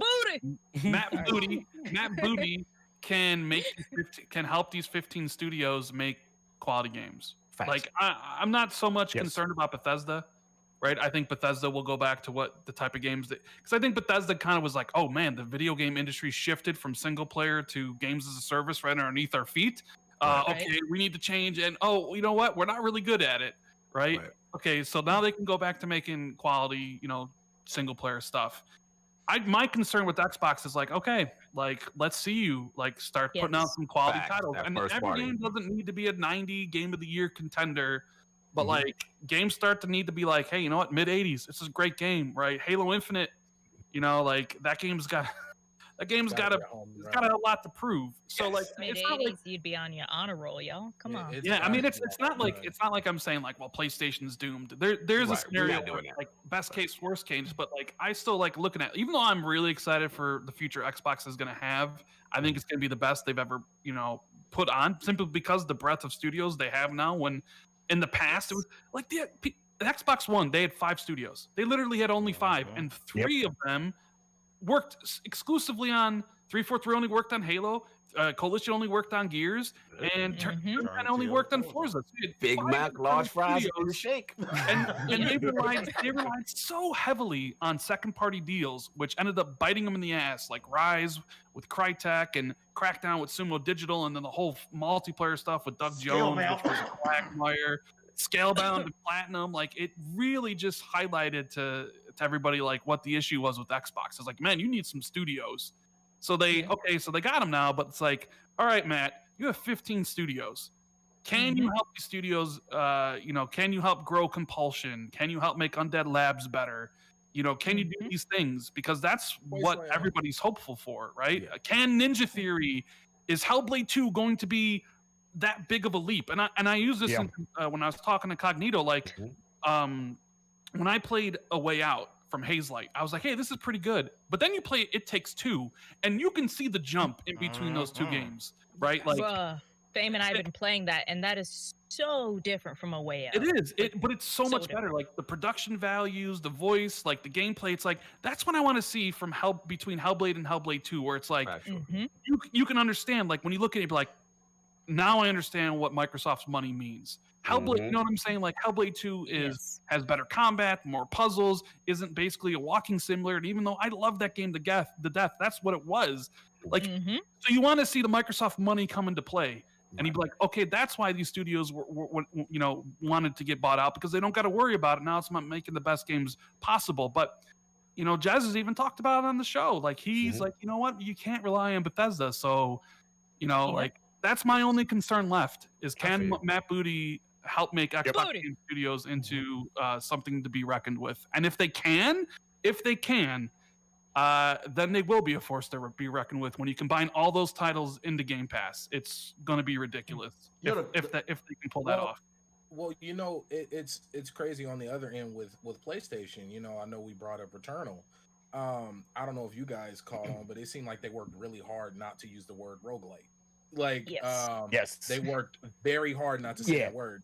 So people are going to be very surprised when they play that game and they die to the first boss and they're like, man, I didn't even get to a save point. And then they're going to be like, wait a second, is this a roguelike? Yeah, that's going to happen. And I could tell from the game when I seen the trailers. I'm not cool. Like, but my ponytail's not long enough. Brother. Get the jets flowing a little bit more, brother. Yeah, just a little bit more. Give me some time. But no, it's so crazy that I know for a fact. Well, it's safe to say that if that game was being released on Xbox day one on Game Pass, it would have got torn to shreds. And it. Long story short is. So what will it take for Sony to wear out that goodwill they got with the people? Like, I think it's coming, to be honest, because they still had that goodwill from the PlayStation 3. They kind of dropped their balls on Xbox, and then PlayStation 4 was selling. And I think it was on the episode with Tim Dog. I talked about my first dog. My first PlayStation. I felt Long Island. I felt the Long Island, New York connected to you. My first PlayStation came from a pawn shop. Like, I'm in the Game Pass of I don't got a lot of money around, but I'm gonna try to spend my money. My Disney Plus subscription is my co-host for Cogs and the Machine. Trevor gives me his Disney Plus subscription so I can like watch WandaVision, I can watch Winter Soldier. So good. I am so glad that Sony is getting its comeuppance in this generation, because we have witnessed cocky Sony so many times, and they're getting their comeuppance where they're kind of get smacked back into place. I mean, Nintendo and Sega, they're off on their own, doing what they do. They do their own thing, but Sony and Xbox have always been the main competitors, even though they're like working with each other. It's nice to see them get smacked back into place because Sony is so cocky right now. They're gonna hate you on Twitter for saying that. Oh yeah, I don't care. I didn't start playing PC until 6 years ago, so I really don't care if you don't like my opinions.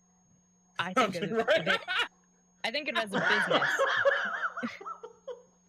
Hey, I didn't say any of this shit. I didn't say any of this shit. First, Mr. Ryan, okay, you leave me I meet you. You all leave me the hell out of this. No, real talk. I want to frame this. I'm talking about this from a perspective of somebody who every generation buys every console. Like I just want to play games and where like. You don't lock yourself into one ecosystem and complain. No, why would that is such a sad life. Like I know people who listen to one genre of music. Ain't that the way the game? Ain't that what you're supposed to do? I don't know, Dallas. You tell me. You really call yourself a gamer if you don't do that? Right? You're supposed to just buy one platform and lock yourself in. Snack attack. That's what I'm saying, and I apologize. Look, I just wanted to frame that because I want to know, like, because I'm gonna be honest with you. I really feel like Returnal is going to hit a lot of people over the head, like in a bad way. Not because it's going to be a bad game, but because of how they're labeling it and how they're pushing it, and then what's going to actually. Once again, that's just my, Cog, what you think about it, man? Jeff. Before we get into that, only Jeff could make that meme and have me almost. I'm glad I wasn't drinking because I would have spit it everywhere. Look, with Returnal, I will defer to Jeff on that. I mean, I have some interest in it. It is interesting. You're making some good points in reference to, the roguelike discovery, right? And how people are going to react to that. That's going to be interesting. For me, I definitely got my eye on it, but I'm in that boat too, where it's like, again, they're going to accuse me of not supporting the developer if I don't rush out and get 70. I just want to learn a little bit more about it before I commit, So, I mean, like I said, Jeff, you have it. You're one of the blessed people. Like, what's your feeling on it so far? I mean, I like it. I like it quite a bit. I'm having a lot of fun with it. I want to keep playing it. When I get done here, I'm gonna get those kids in bed, and then I'm gonna come back downstairs. I'm gonna keep playing it tonight. And I think it looks pretty. It looks expensive, and it's got like a lot of really cool stuff happening. And you know what? We're saying stuff like a lot of PlayStation games are starting to feel the same. Yeah, Insomniac's doing cool stuff, but what else are they doing? Well, Returnal is other cool stuff that they're doing, and they should get credit for making this game happen. I just think that if this game, I feel bad for this game because it feels like it is. It's coming from a studio that looked at the market. This wasn't like just like them talking to Sony, and Sony's like, "Hey, we're only going to like kind of give you this really good placement if you make a $70 game." They looked at the market. They're like, "Our arcade style games don't really work anymore. We want to make bigger games," but it does feel like they would not have gotten this placement if they weren't making a bigger game. But they're a studio that comes from making arcade style games, and it still has that lineage. And there are going to be people that are going to come into this with expectations and expect it to be this cinematic thing, and it's going to be, it is cinematic for a Housemarque game, and it's cinematic for a roguelike. Right. And I do believe that there are going to be people who fall in love with it and really, really, really think I think a lot of people who are open to like new game ideas, and especially people I think that haven't played like roguelites before. If they haven't played Hades, they're going to try this, and if they give it a chance, it's going to win them over. But yes. I just think a lot of people probably aren't going to give them that chance. I think a lot of people are going to get it and realize that first time that they have to start over from the beginning, right. And they're gonna freak out, and they're gonna like sell the game, give it away, return it. I think that's going to happen to a certain extent. I hope I'm wrong again, but for me, I am really enjoying it. I'm at like right now. It's like, it's headed towards a favorable review for me. So but that's after a couple hours. We'll see how it goes. Yeah. I feel. You know what? It's okay to not like a certain type of game. It wasn't until about 4 years ago that I really got into turn-based when I finally played Earthbound. It's okay to not like a certain type of game, but don't outright dismiss it. Because games are a beautiful thing, and the stories in some of the games are so beautiful. I disagree. Souls games are trash. All of them. If it's a Souls game, I'm not playing it, the lore in the Souls games is so good. No, Souls games. And you know what? Because thanks to Shakalaka, that donated the last $64 in our $1,000 campaign for Extra Life, we will be streaming November 6th, 24 hours. Fame has to play one Soulsborne, and I'm going to give you the Jedi Fallen Order because that is. Bro, I'm going to. I'm not, bro. I'm going to get my. Bro, listen, bro. What? I don't. You have the easy end of the deal because I have to play two horror games. We made the deal and we did it for the kids. I'm gonna do it and all, but when I'm at the first level for 6 hours, bro, my time is up, bro. It's somebody else's turn. I have to play two horror games, and I'm thinking hopefully one of them will be Resident Evil, and then I'm gonna try to find an indie horror game to play. But November 6th and that's Fame's birthday weekend too, so that's gonna be extra special. It's getting old, man. I'll be 30 you old man. Year. 34, man. Where did the time go? Like let me clean the cobwebs out. Whoa, hold on, baby. See, you know what you need to do is just grow the hair out like Jeff. I can't. Get the. You see this? Maybe grow it out. That you can see all the white hairs, man. I got like it's all gonna be. Next time you have me on in a couple months, it's all gonna be white. I need a Sharpie. Come on, bro. And then you need the calmness of Snack Attack, and then you need the voice of Rand. Hey, look, quick learn that says, bro, Fallen Order make him start with Demon Souls like a real man. No, because we need him to stream for at least like 2 hours. He's gonna stream for 30 minutes if he's playing a Soulsborne.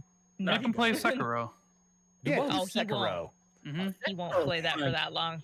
I can tell you that. If I ask real nicely, will he do it? Play Sekiro, please. No. Jeff. Even man. he how can you say no to Jeff Grubb? I ain't gonna say no to Jeff. I mean, if he throws in like for the kids. a couple more hair flips. You don't have to buy my copy. No. I'm smoldering for you. Babe, you got it. Here's how you get by. I'll do it for a follow on Twitter. Ooh. Oh yeah. Okay. Yeah. Absolutely. Of course.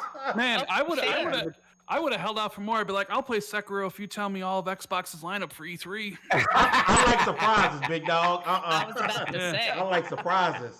I like knowing things so I'm not surprised, but that's just me. That's our lineup for November 6th. I guess it's Sekiro It's now. a work in progress.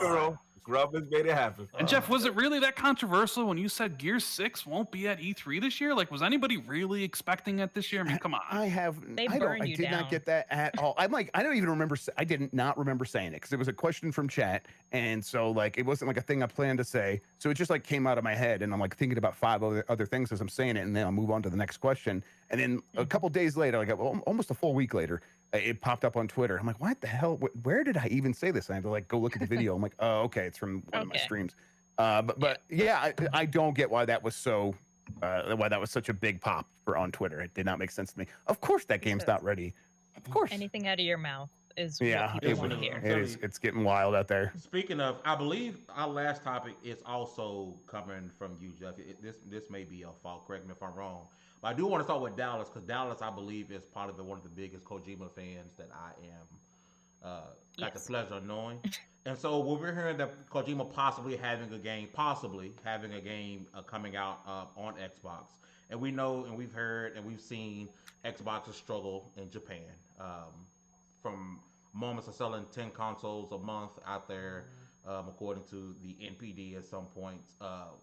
If this was to happen, how big of a deal is this for them to have especially if it is an exclusive title on the Xbox platform, which may or may not end up in Game Pass Day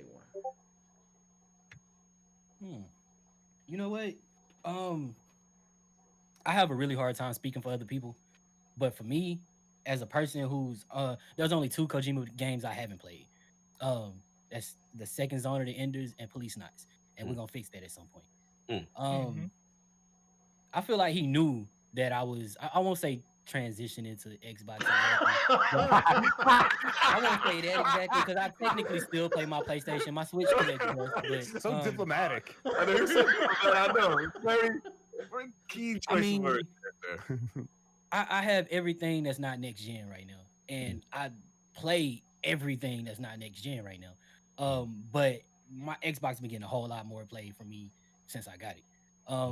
Game Pass has been getting a whole lot more play from me since I got it. And a Kojima game day one on Game Pass, we're gonna claim it right now in the name. How can I say no to that? It'd be weird to.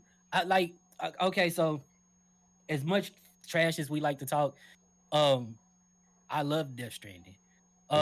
As much trash as we like to talk, I did too. After I beat the game, I watched this man beat the game. I beat it on stream. I watched him beat the game. I played it from beginning to end on stream. So, yeah. And we spent I think we spent almost all stream roasting on the second one. So, I mean on the last one, right when you beat the game. So, just imagine that experience twice on Game Pass. For me, like I said, I have a hard time talking for no additional cost. For no. Mind you, he didn't say for free. He said no additional cost. I like that terminology. Yeah. You know what though? That when people say for free, if people are saying that means they're thinking that. That means they feel it's free, and that's kind of all that matters. If you feel it's free to you, first of all, that is incredible marketing by Microsoft. That is just like they when a company makes you feel like you're getting a deal and you're paying them money, they're like, motherfuckers, we got you so good. Like that's it is incredible. But if that's how you feel about it, that's how you feel about it. Like you can't change that. So if people like I've caught myself like saying, oh, you're gonna get it for free. I'm like, no, it's at no additional cost. But I want to say for free because I'm not gonna get rid of Game Pass. I have Game Pass and I'm gonna keep it. So. Yeah, it's an impressive marketing win for Microsoft. Absolutely. And then once again, I can only speak for myself, but call me what you want, fight me, but you can't beat me up. I have every single streaming service. every single service you can think of except Crunchyroll and VRV. Peacock. I even had Peacock. You got Oh no, take that back. I don't. Almost every streaming service. All He of has them the I have. Hallmark channel too. Also, I even had freaking what's the name of that? What's the name of that shit? Do you have Paramount the new Plus. DC Paramount? Universe. I even had that for I a was while. about to say Paramount. DC Plus. Universe, yeah. Okay. Oh, this man ain't Everything playing. until I realized what's the name of that? Titans was on HBO Max, and I was like, forget it. At this point feel like I get the most value out of Game Pass.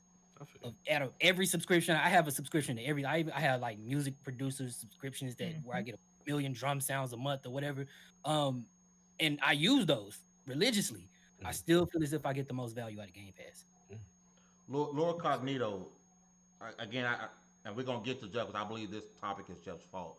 But your thoughts on the impact that a Kojima title, quote unquote, on the Xbox platform, if it's exclusive or coming straight to Game Pass, the impact that could have on Xbox in a territory like Japan, which they have always and for the foreseeable future are struggling in. Right.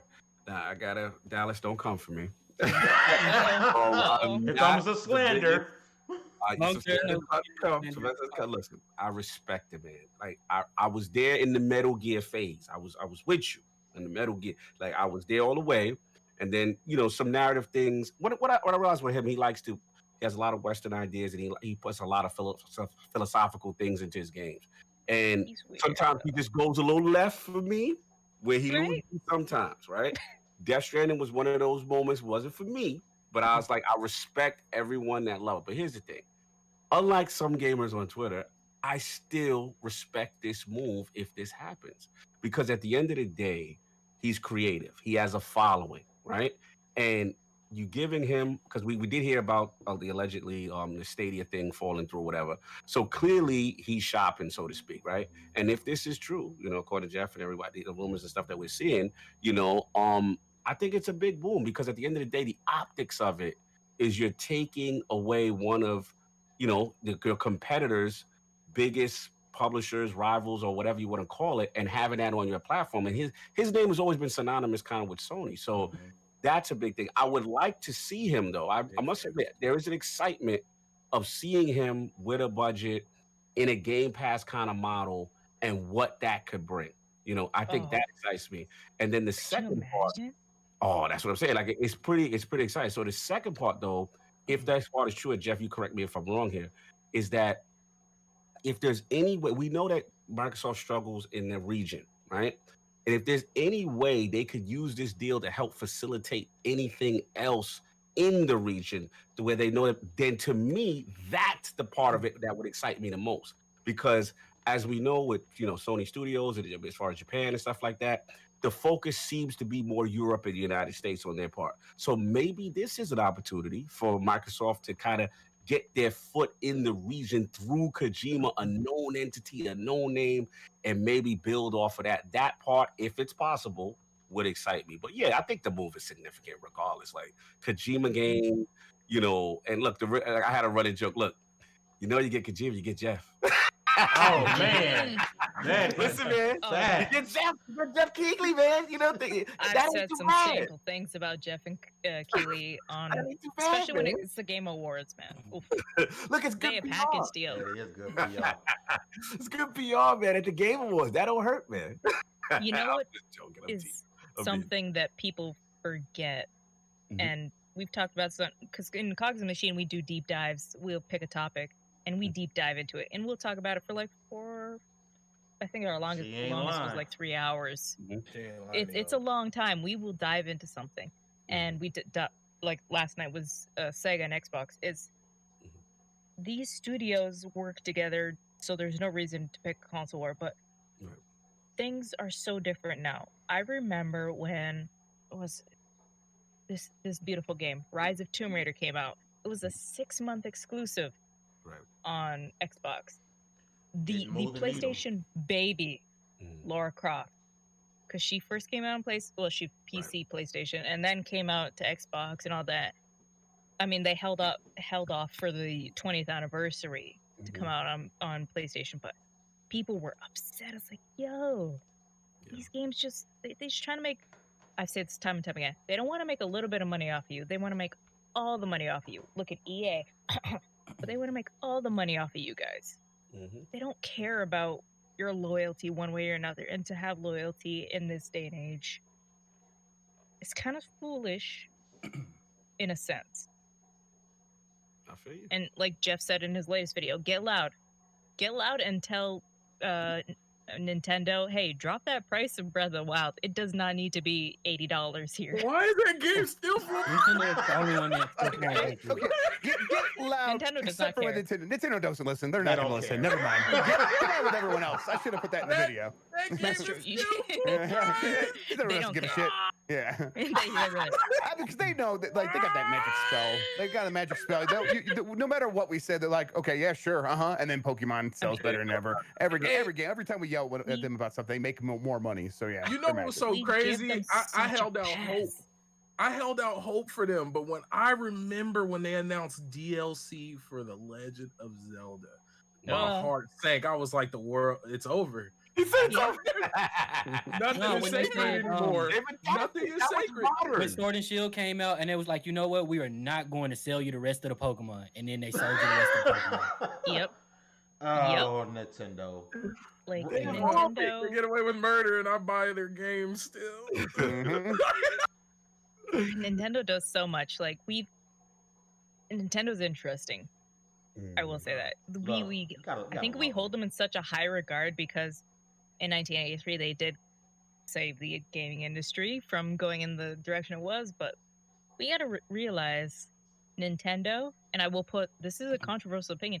Rockstar's up there where they need to kind of get beat back into not submission, but like they need to understand. Hey, you guys are. Right. You're not Okay, the listen. bastions you once There's were. one PR. There's one PR group that I'm afraid of, and it's Rockstar's PR. So I'm whatever so she just afraid of said, Be careful. I Like- denounce it. I denounce it. I love The their power of stuff. Christ. No.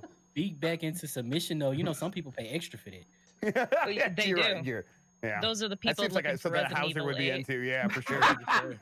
Our But pre-order I've been early. playing Red Dead 2 online religiously, and I'm just like, they Where's lost Undead their Nightmare? way. Hmm. Undead Nightmare 2 is never coming. Never. Say that. We don't even get Halloween events really in GTA Online. It's never coming.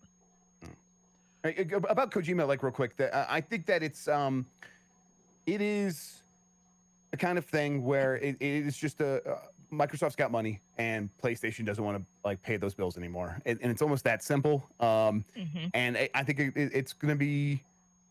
I wonder what kind of game Kojima wants to make right now. And I don't necessarily know if it's going to be the kind of thing like, you know, Cog was bringing up, like Japan, maybe get them the foot in the door there. I don't know how much Microsoft believes like any game can do that, but let alone a Kojima game, which like Kojima always makes like worldwide appealing games. Like he made like kind of military espionage games, and those have global appeal.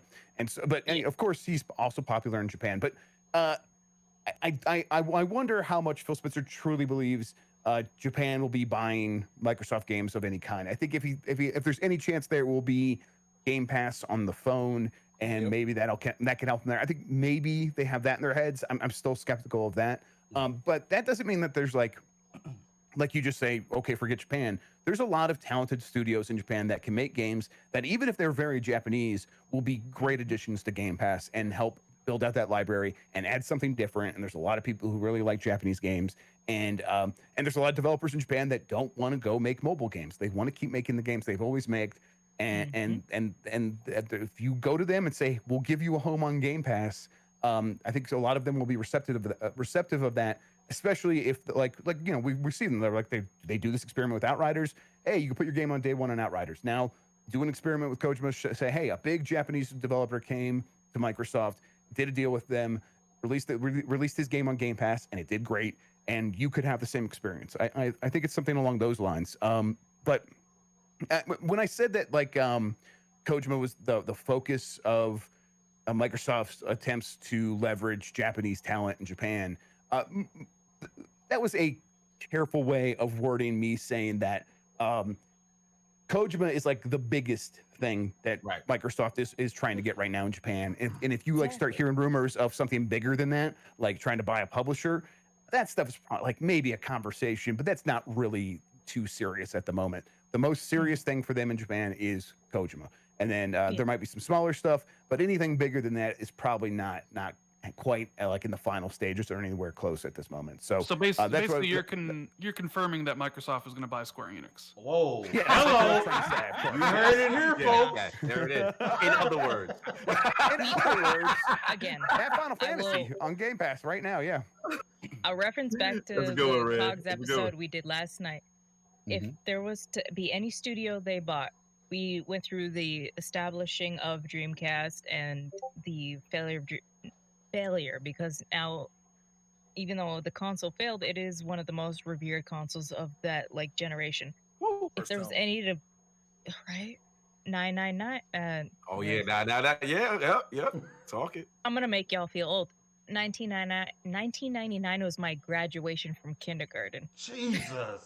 Jesus, that was my graduation from high school. Jesus. 1999 was the year I got my driver's license, and the day the Dreamcast came out, 9/9/99 was the year I crashed the 1980 Chevrolet Malibu that my great grand aunt gave me, and I'll never forget that. It was the day the Dreamcast came out, and I'm like, I was going too fast down a swervy road and sideswiped a fire hydrant. But yeah, that's what I was doing in 1999. You young bastard. Y'all make me feel young. I appreciate y'all. I didn't even understand my mathematics. I didn't even know how to write my name. I could barely go to the bathroom on my own. So yeah. But we were talking about that, and it's how like if there was any company to buy, and this is the going back in gaming history, is if you open a history textbook for 2 seconds or you watch High Score on Netflix, you would understand these companies have histories spanning decades, not just Big Daddy Phil. They have decades, and Sega would be the company that they're so intertwined, like so intertwined. Rand, I do want to get your thoughts about this too, man, because the Kojima thing. You gotta say, yes, the Kojima. All right. How you doing, Rand? Tell us your thoughts about Big Daddy Kojima. No, he's not Kojima. Big Daddy Jeff Phil. Keighley's Big Daddy. Jeff Whoa. Keighley's Big Daddy. You're gonna get us in trouble, Hugger. I've made public how I feel about Jeff Keighley several times. Oh, let's Be keep nice. going. Be Ontario. Nice. I don't care. This is nothing he's never Canadian. heard from Kojima himself. Like, this is exactly how they talk to each other. Jeff, don't contribute. Don't encourage me because I won't Don't stop. encourage But him. yeah, The Rand, Kojima man stuff with is the super. voice. The Kojima stuff is interesting, but almost kind of not in a way. Because where else is Kojima gonna go? Yeah. Right? For whatever reason, he doesn't want. And maybe Jeff, you know a little bit more than this. It seems to me that Kojima wants to work with a platform holder. Like he doesn't want to work with EA or Activision, right? So if Sony's not paying their bills because of how Death Stranding performed, and if Nintendo doesn't care, the only place he has left is Xbox. Well, and I'm sure Google. Well, he was going to go to Google, but we know how that turned out. So I wonder. And it's not going to go to Amazon. It's going to get canceled before it comes out. Right. So I sort of wonder if like Microsoft is in their negotiations, if they're like know that fact and they're trying to like lowball them, like getting a little leverage on them. I still think would be big because that is like Cox said, you know, even though a lot of his games are multi-platform, he is someone that is very synonymous with PlayStation. A lot of PlayStation fans really like Death Stranding. So if you could trot out a Kojima reveal trailer for his game at E3 this year, when it's still the beginning of the generation. Nobody can buy consoles. They may not be able to buy consoles for the rest of the year. People haven't made their choice yet about what console they want to buy. If you were to come out at E3 with a CGI trailer or something of Kojima's next game and was like, hey, this is only going to be on Xbox, some people might be swayed. Or if you save that trailer for a VGA announcement at the end of the year with Jeff Keighley, you see the vision. You see what I'm doing? Yeah, you could do that. And Jeff Keighley announcement would be so much. There's so much, and then you know I was right? listening to the rumors that that ACG was saying about maybe the Metal Gear IP being up for sale and stuff like that, and kind of like, okay, I think you know, we all can agree with like the man with the voice, our L'Oreal model. He giving us hair flips all day, and my resident snack attack. Konami does not give any shits about any of us. They're in Japan making money on their pachinko machines. They canceled Castlevania Chronicles, I want to say the game is. It was released in Japan and Canada, and they said, no, we're going to cancel it. Konami does not care. The news of the Silent Hills coming out, they're not going to do it. If anybody's expecting a Resident Evil level, no, it's not. Konami does not care. We have to look. Nani? Opa? Oh no, I thought you were going to tell Rand to continue when you were finished. Well, I was just gonna. There are rumors that Blue Point's making a Metal Gear remake. Someone's making a Silent Hill remake. So Konami is in the business of licensing out their IPs. But you know, if Kojima were to make a PT like inspired game on Xbox that everybody seemed to love from the PlayStation 4, that could be a big win. And it's just another game in the slew of titles that Xbox will have, right? Because you have all the studios, as we mentioned. Then you got Jez Corden teasing these games in his articles, the typhoon emoji, and everybody's wondering what that is. And I've actually seen correct guesses, by the way. Like when I go on Reset Era, people have correctly guessed it and played. I mean, Rand, right now. Just saying it, Rand. Let's go, Rand. He's ready to break. He's dropping that fame. Come on, Get him. Rand. It's like a tycoon emoji. You're just saying it, bro. Give it to us. I shall not put that. I'm not saying anything. I'm not saying anything. You're not saying No, anything. no, We're no. not. It's too late. You can't back out now. Go viral. I mean, if you listen to Xbox 2, Jez explained it. You know, it's a typhoon emoji, and maybe the game might be revealed this year. Maybe it won't be. But there's so many more games in development that Xbox is they're spending money because they know they need to. So Kojima would be a highlight. Like that would definitely, people on the internet would definitely be like, wow, that is a huge announcement. You know, I almost kind of wish, even though I was able to make videos on it, thanks to you, Jeff, that it was a surprise, because that would have surprised that literally people would have. But I think, you know what, Phil ruined the surprise because it was on his shelf. I would not have done it if he wasn't teasing it. So Phil has no one to blame but himself. And you got to imagine that if he's teasing it, then he feels that the deal's, probably in a good place. I wonder about that. I wonder if he just does that because he feels like it's in a good place. I wonder if he does it because he can't help himself, or if he does it, it's like, hey, maybe get people talking. Maybe that helps us with leverage. I don't fully get it. Do you think he did it because he wants to kill the deal? No, no. I feel like I feel that Phil does it. Whenever he puts something on his shelf, it's because he can't help himself. Because he's as giddy about this stuff as everyone else. He's excited and he just can't help himself. I think that's what it is. All right. So then, Jeff, on this one, Nintendo Switch, Phil's shelf, Sarah Bond, Nintendo Switch on the shelf. Something's going on with Nintendo and Microsoft. Yeah. I heard rumors that there was a deal signed between a Look at platform holder shit and out of the Xbox, way. but I don't know any details. Like, is it really going to be something boring like Nintendo agrees to use the Azure backend for future stuff, kind of like how Sony did, or is this going to end up in a more exciting, like all of Game Pass's first party is on Switch in the future in some capacity? That seems very unlikely to me still. And if it does happen, I think it's years away. I think it's going to be boring stuff that most people are not even going to like understand. Like, what is you're working together? It's going to be like Azure, and it's going to be like weird publishing partnerships, maybe in different regions throughout the world or something like that. It's going like it'll be a relationship, and that could always turn into something more. But we're not gonna like wake up one day this year and find that we can play Halo streamed to our Switch on Game Pass. That's not gonna happen this year. No way. No. Well, wait a break our heart, Jeff. No. Yeah, I'm feeling pretty good now. Yeah, this is what I came here to do. I feel like my job is complete here. All right, flip the hair. I want to see tears in eyes. I want to see you crying. Yeah, let's do this. Listen, my heart. Listen, I want to say, man, like this is one hell of a panel. Jeff, Cobb, Rand, blessing us coming on and talking with us and laughing for 2 hours of your night. You guys probably could have been playing Returnal. Well, one of you guys could have been playing Returnal, or putting out some dope merch, or teasing us with another dope video on YouTube. Man, you guys decided to come out and rock with us, and we really appreciate it. What we like to do at this point, I like to go around a panel, and I want you guys to give a suggestion for people who are watching. If you're watching, please do me a favor, hit that like button if you're still here. Go around the panel and give us a suggestion of what you think someone should either play, watch. We're talking about games, movie, or anime. You can dive into your niche bag. It could be something new, but something that you think someone should be checking out.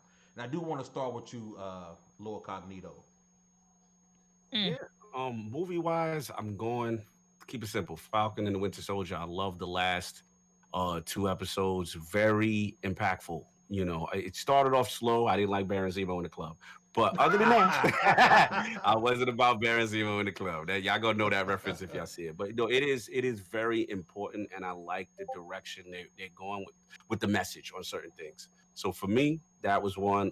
Video games, got to cap a little bit because I just had them on.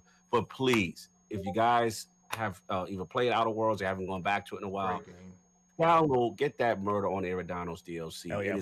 It is hilarious. If you like whodunit style things, you know what I'm saying? The environment is fun. I mean, they pour their heart out in that DLC, and it's their best. So salute to the guys. If you finished it, go back, give it a shot. Murder and Eridanos is lit, man. Check out the devs. We just had them on the show. It was a blast. They in their bag, man. I'm very proud of them. Okay, Dallas, what you got this week, brother?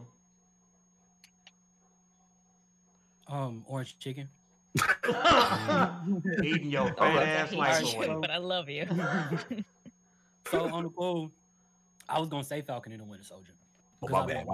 And I've been really enjoying it. Yeah. But if you have been watching it, go ahead and watch Invincible. Yes, I know I said that, but I mean it twice. Okay.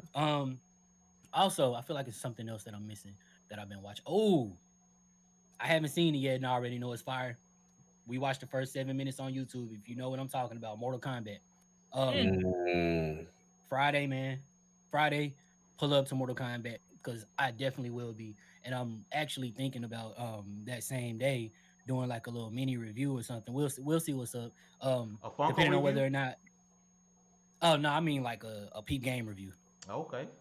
I'm waiting on the next Funko review. I'm waiting on the next Funko review because it's been a while since them Funkos been seen. That one is coming. Okay. I actually got something. I actually got like 3 different funny things, Funko things to do, and one of them is gonna be a kind of fire collab. So, that's coming super soon.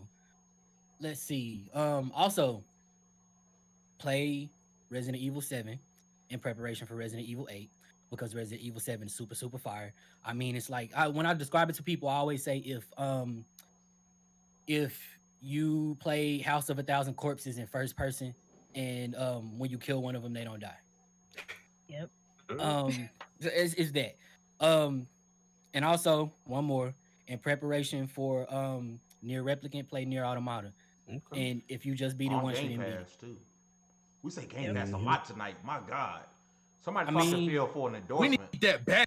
I need the bag. Come on, Phil. It's the wave of the future. Floor hugger, my sister from another mister. What you got this week? So what I'll do is I'll give my suggestions, and then when everybody gives their suggestions, there's some questions we got to read through before we end the show. Yes. But I will give, you guys know I like to give a movie, TV, whatever, and then 2 games, usually a AAA and an anime, or a AAA in a big studio. So for the big studio, I will give... No. Studio. How do you say studio? You said AAA and a big studio. I'm like, did you mean AAA and say aluminium? Aluminium. Aluminium. Button, cotton, aluminium. Water. Water. You guys are just y'all are hating bitches. Anyway, for a AAA. Why would I hate bitches? I love them. I love bitches. Destiny 2, get us in trouble because the Guardian games are on right now in Destiny 2. Guardian games is back. Right? Mm-hmm. That's right. Cog is like, I'm about to risk it all. Yeah. The Destiny 2 has the Guardian games, so there's a lot to do. If you're like me, don't really play strikes and you don't really have a fire team, there's still stuff you can do in the PvE stuff. Mhm. For indie game, I'm gonna say play Spiritfarer because that's been my shizness for so long. There's fishing, there's management, you're gonna cry a little bit. I will admit, even if you're a grown ass man and you can't admit you have cried during a video game, you haven't played a video game, but you will cry during Spiritfarer.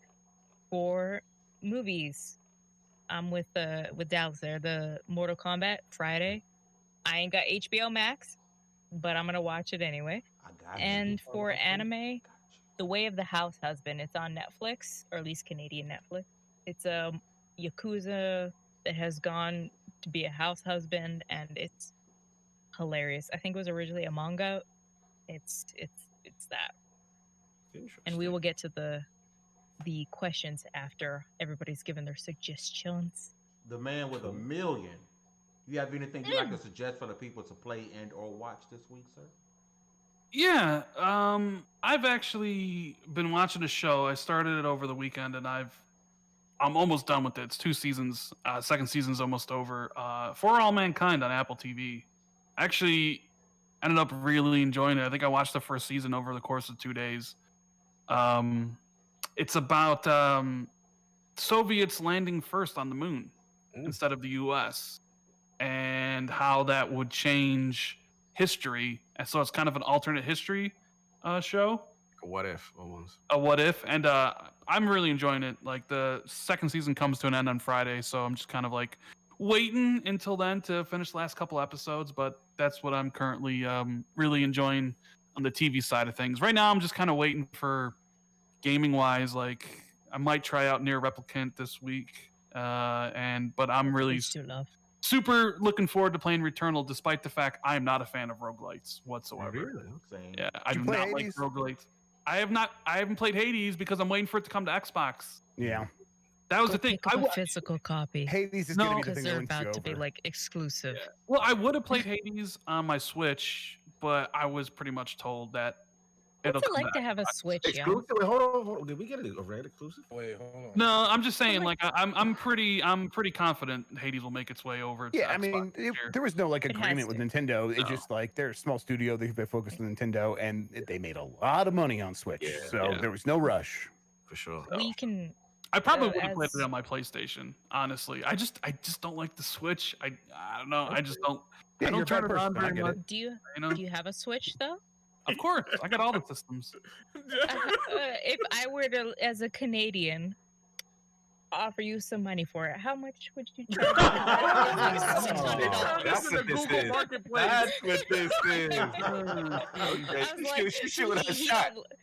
He don't like his Switch. No, How I feel much bad you for get it her because the Switches in Canada are ridiculous. The pricing is It's astronomical. a brand new Really? Switch that is just the base like stuff is like $600. Wow.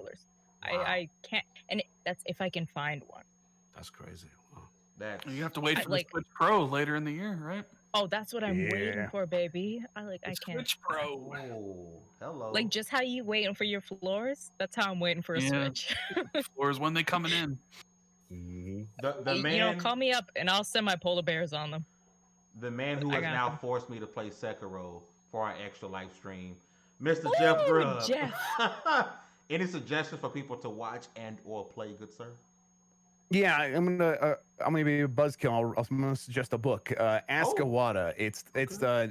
It's not quite an autobiography. It's based on things that the former president of Nintendo before he died, things he said in like interviews, things he said in like Ask published Iwata. stuff from Nintendo, and they had an editor take all that stuff and present it as like a first person account of his ideas about game development and how he came up through Nintendo. And I just started reading it. My physical copy just came. It was on sale on Amazon for like $13, and it's very fascinating. It's very cool to like get insights from like one of the most beloved gaming executives to ever live. And I think it's a good. It'd be a good thing for my buddy Jim Ryan to read. I think.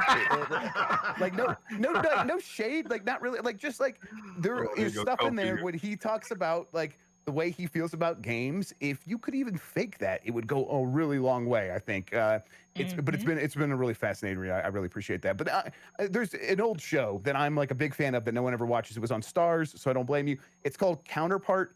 and it's about a world split in two, and there's like it's set in Berlin, and there's like this office on each side that has to like maintain this crossing, and it stars J.K. Simmons. It's like this really cool spy thriller stuff that deals with a lot of cool sci-fi ideas, but it's fantastic. I don't even know where it would be streaming, but if you could find it, it's called Counterpart. Definitely watch it. It's fantastic. And then it's actually on Amazon Prime. It's in my watch list on Amazon because it seemed pretty that's cool. the next one. That's the next one right there. 2 seasons. It's fantastic though. It's really good. It's also like one of the worlds was wrecked by a pandemic, and this show was made before then, and it's like it's weird to like because it was the same world and then it split off into 2. And when I first watched it, I watched it before the pandemic, and I'm like, this is our world, the world that is okay, with that has like iPhones and stuff. And then the other world is like the pandemic world, and I rewatched it again, and it's like, oh shit, no wait, never mind, we're the other world. It's like really fascinating. Yes, it's very very fascinating to watch it after like living through what we lived through. So I highly recommend it though. Hey Jeff, what's the name of that book again? Ask Awada. Okay, Ask Awada. Got it right. I'm gonna see if I can get that. I want to read that. You know, if anybody's listening, Hustle, I know you're awake right now. If you, I'm not asking you to, but if anybody wants to go back through, God, the last year of our podcast, because we try to give suggestions for everybody and wants to compile a list because Jeff, you are the only person. I've suggested books. I suggested my guilty pleasure Anthem. I suggested the comic books. I suggested the art books. Talk about it. You gotta go I way suggest back. books all the time. But You know, if you know what? Here's don't even pay for them. Go to the library, get your library card, and download I was Hoopla. just about to Get the say Hoopla that. app. Hoopla. Get the Hoopla app. I just read like what you Or were talking about Overdrive. Invincible, Dallas, and it was like it's got the entire run of Invincible on there, and you can And just that's get it an for free amazing book. with your library card, and it's a great comic book. Ah. Yeah, the Hoopla app. Look into that. Not That's only that's that- my real Something recommendation. today. Yeah. Go Yeah. to your library, and if you don't want to pay full price for a game, your library will have that Yep. game. What? Yeah, public Honestly. libraries. That's the shit Yeah. right there. Socialism. Yeah. Because Hell yeah. Trevor, who is my host of Cogs and Machine, he's been telling me about that. He goes to the library and he'll like rent a day one, like Outer Worlds or Death Stranding. I didn't know the library. Your library will Knew have about it. Yeah. this. Ooh, this Yep. is Yeah. good. Yeah. Right. Yep. And it's a Public week you get the libraries. rental for, at least here in Wow. Canada, it's a week. So the library's like the new blockbuster. Yeah, no, for real. No. Yeah. A library is not the new Blockbuster because they're not going to die because They're not going to charge you a Libraries late more fee. than Yeah, just not, their they'll charge you. games. It'll be 10-cent late fees. Yeah. I had Yeah. no idea about any of this. Baron, And then even Libraries, man. Overdrive. a Overdrive is library another has- one. Overdrive's another great. Yes, So audiobooks Another on library Overdrive. app. Yes, it's Yeah, fantastic. audiobooks. Look at me, You let can me get write this audiobooks down. on Overdrive. There are librarians Yeah. out there just doing the work, and Yep. we get the benefit from this stuff. Look It's at awesome. you. Yep. Baron is And if you're fabulous. like me, that's kind of like region locked. I'm not telling you to do this because you do what you want to do. But Opera is a browser, and they have a built-in VPN. Yes. It's Just say not you're from great. America. Yeah. But it's like it does its business. And Canada's if you Netflix guys- is fire. Canada, apparently, Canada's Netflix is. They'll be telling me Canada Netflix is that ish. And I was like, oh, okay. I'm looking at Canada's Netflix like it's expensive, but okay, whatever. But Baron if you J- guys just a library has the stuff you guys want for free. Baron J, what you got this week, brother? Recommend a couple of animes. Go check out Be the Beginning. I've been like slowly getting my wife to like really get into anime, and she loves like murder shows and stuff like that and serial killer dramas. So I try to find any psycho thriller anime out there I can find. And Be the Beginning is a really good one that I'd recommend. Season 2 actually just came out as well. And then Baron, After yes. this, I gotta hit you up about that because I gotta show your wife is gonna fuck. Whoa. Freaking love. HR didn't say it. HR didn't say it. But hit me up after this. I gotta show your wife is gonna love, and there's like 14 seasons that she can work through. She got something your wife gonna love, apparently. Look, yeah, it's Wife, Whoa, Faith's you know. wife loves me. Your wife This is is gonna true. love me. This Okay. is true. got it. And then the next one is actually a boxing anime, right? Look, oh Lord, Jesus, Church of Christmas. Megalobox. Opa. Megalobox season Heard of 2 that, yeah. currently running. Go watch that one. It's a dope boxing anime. Okay. And it gets into the life of real fighters. Like Is it like it's kind of so like dope. Baki?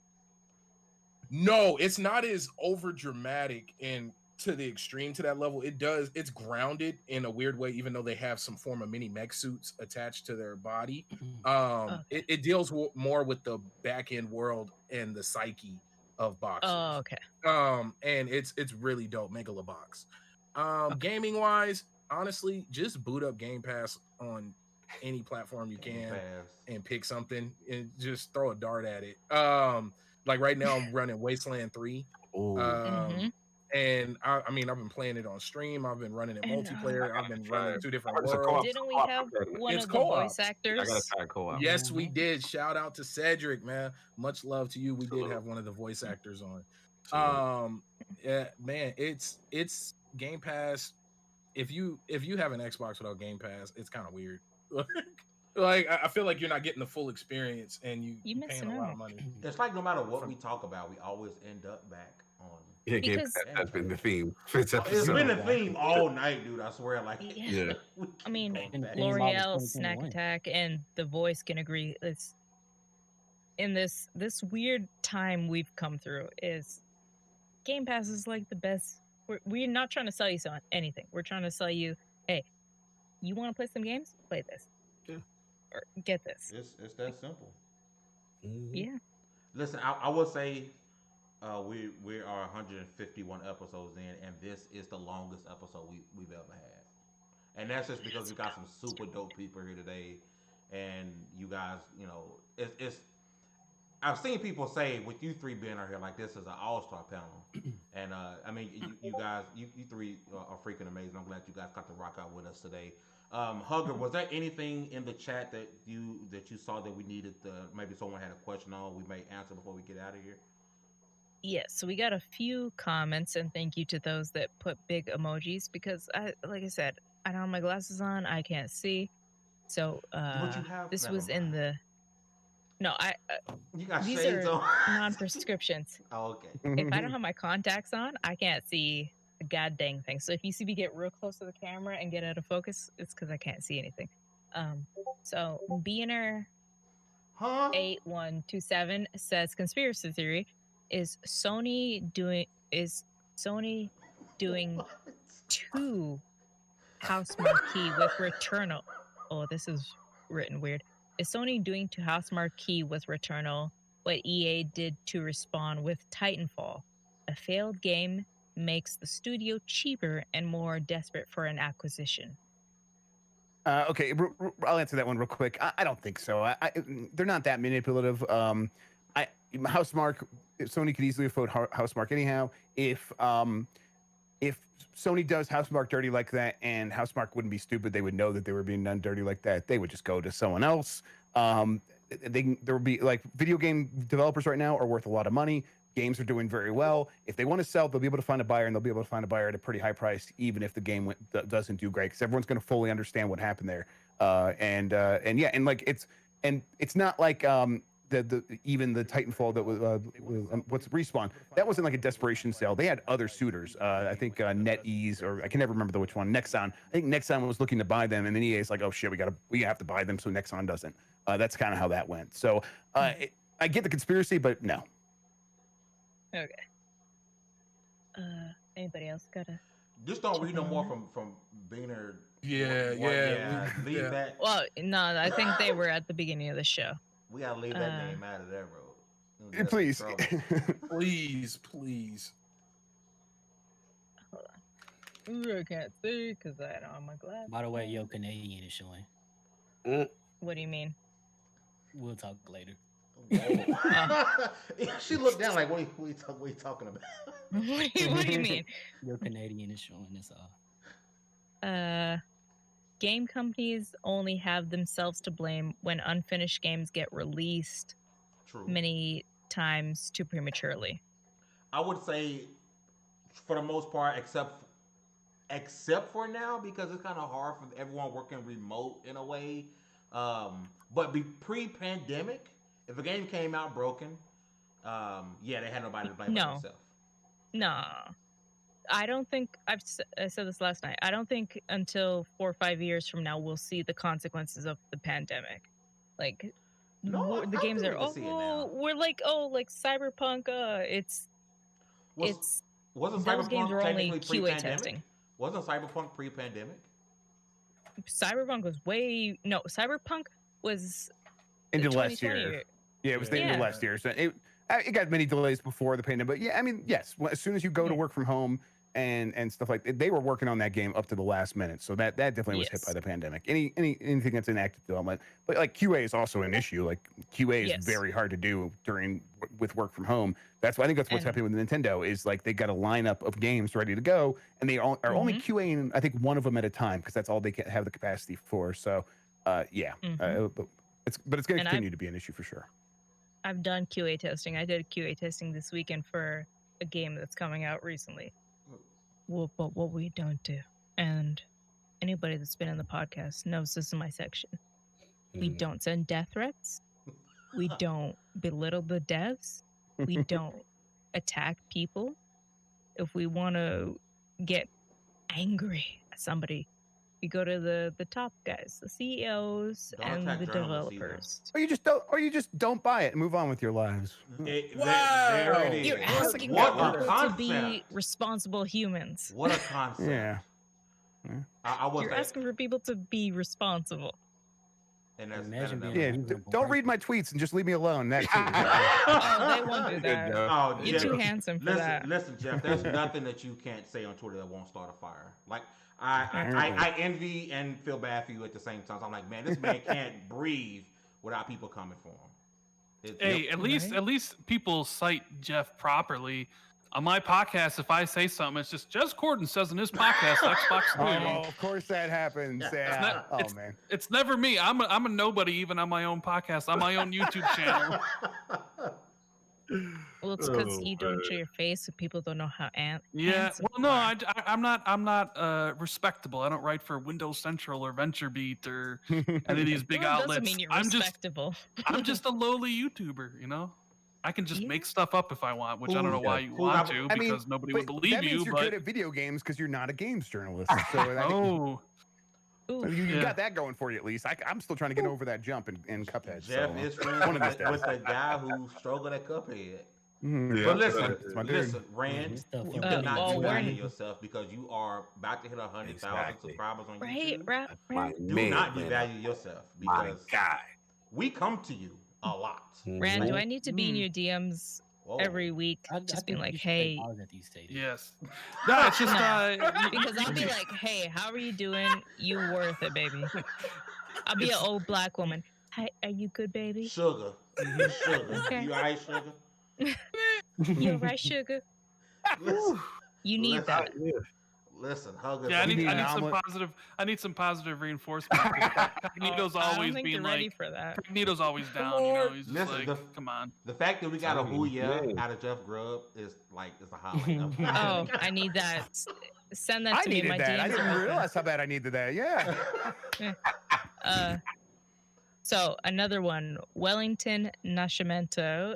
Jeff, are we going to see new Microsoft Studios at E3 or are we going to take a break for now? I think this is when we were talking about stuff with E3. I don't know yet. These things are still pretty early. I mean, I know E3 is coming up fast, but they haven't solidified everything yet. They're still having meetings. All these companies are. I think we'll hear pretty soon if something like that could happen. My guess is if in terms of big studios, who's out there that they could buy right now that's actually realistic? Maybe some small stuff. Maybe my gut tells me like with Phil, still has that bug up his ass about Japan. Maybe he starts a Japanese studio, spends money to start one up, something like that. But nothing that I've heard for sure yet. But we'll know more in a few weeks, and if I feel like it's worthy of reporting, I will. If not, we'll just wait and see. We'll all be surprised. So yeah. Mm-hmm. Salute. Any more from Quick Lure, do y'all think we're gonna get a Bloodborne update this year? Like a PS5 4K 60 FPS update that everyone's been clamoring Just said for? any Bloodborne update. Hope so. I hope so. I think that is the kind of thing where it's do they need to get From to work on that directly? Is that something that they can have another studio do? And if it's not, then we don't get it this year. If they need From to come in there and like touch that stuff up, like first person, no, it's not going to happen. Maybe not at all. But I hope it does, and I think that would probably be early next year. I could definitely see another. If they was to come to PC, I could definitely see it wouldn't be From Fortnite. I got a question for Jeff really quickly. What do you think is the next Sony game to head to PC after Days Gone? Oh. No. Man, I would hope it's Bloodborne. I would hope that I think it probably is Bloodborne. And I think if that's the case, then maybe that it does happen later this year. Maybe at the same time it gets that PS5 update. But I also like there's something about me that I think like Ghost of Tsushima is going to come like pretty fast. Like, and maybe not like this year, and probably not the next one. But I wouldn't be surprised if the one after that is like Ghost of Tsushima. I was thinking God of War. God of War 2018. Might be, depending on when Ragnarok is. Because there's no way Ragnarok's coming out this year. There's like no way. No way. No. Yeah. Totally. No. And I think Horizon was Horizon confirmed to be pushed back as well. I know at one point. No, they haven't confirmed. I think they said officially. Date. I heard that Horizon is their Halo Infinite, meaning they got a lot of people on it from other studios trying to get Horizon out for this fall. Yeah. I don't know if that's true. It's just rumors I've heard, but I think Sony's trying their hardest to get that game out by November. And it's funny, if you're in like my sections, I'm a concept artist. If you're in those, you're like, yay, we are going to kind of push things back. So you've heard some of the stuff. And they're like Brand said, they're trying to push it out, but I don't think they're gonna make it a quality product. Hey, Hug, let's get one more if you got it. I don't, because people are now that we brought up the library stuff, people are like flooding the library. I saw that. People like rent from your library. I was shocked about the library. I got you with the apps. Overdrive and Hoopla, right? Yep. Yes. Yeah. Overdrive and Hoopla. And get a library card. Yes. If you guys have any suggestions in the next minute, put them in there with a emoji. I will read them out for you guys. But we're almost at the end of the show, and God, I don't want to end because Jeff and Rand and Cog. Oh my God. I gotta go put these kids to bed. So let's do this. I got food. I gotta get. Right. Yeah, I got food. Big boy. We got eat. Down the door. Before we get up out of here, Mondays we do 15 minutes of fame. Tuesday, Cogs in the Machine. Wednesday, Double XP Podcast. Thursday is Take Two. Friday is Peep Game. Saturday is Ready Press Play. And on Sunday, we rest. It's the Lord's Day. Make sure you go watch the Iron Lords podcast. I promise you guys, if you never heard that before, I'm not saying that because Cog is here. I literally say that every single Wednesday. Yeah, you do. I say that every single Wednesday. Listen, with all of that said, congratulations. You guys are leveled up to 151. This is the Double XP podcast. Be sure to get your game news from level1gaming.com. We will see you guys next week. Have a great night. 사랑해. 안녕.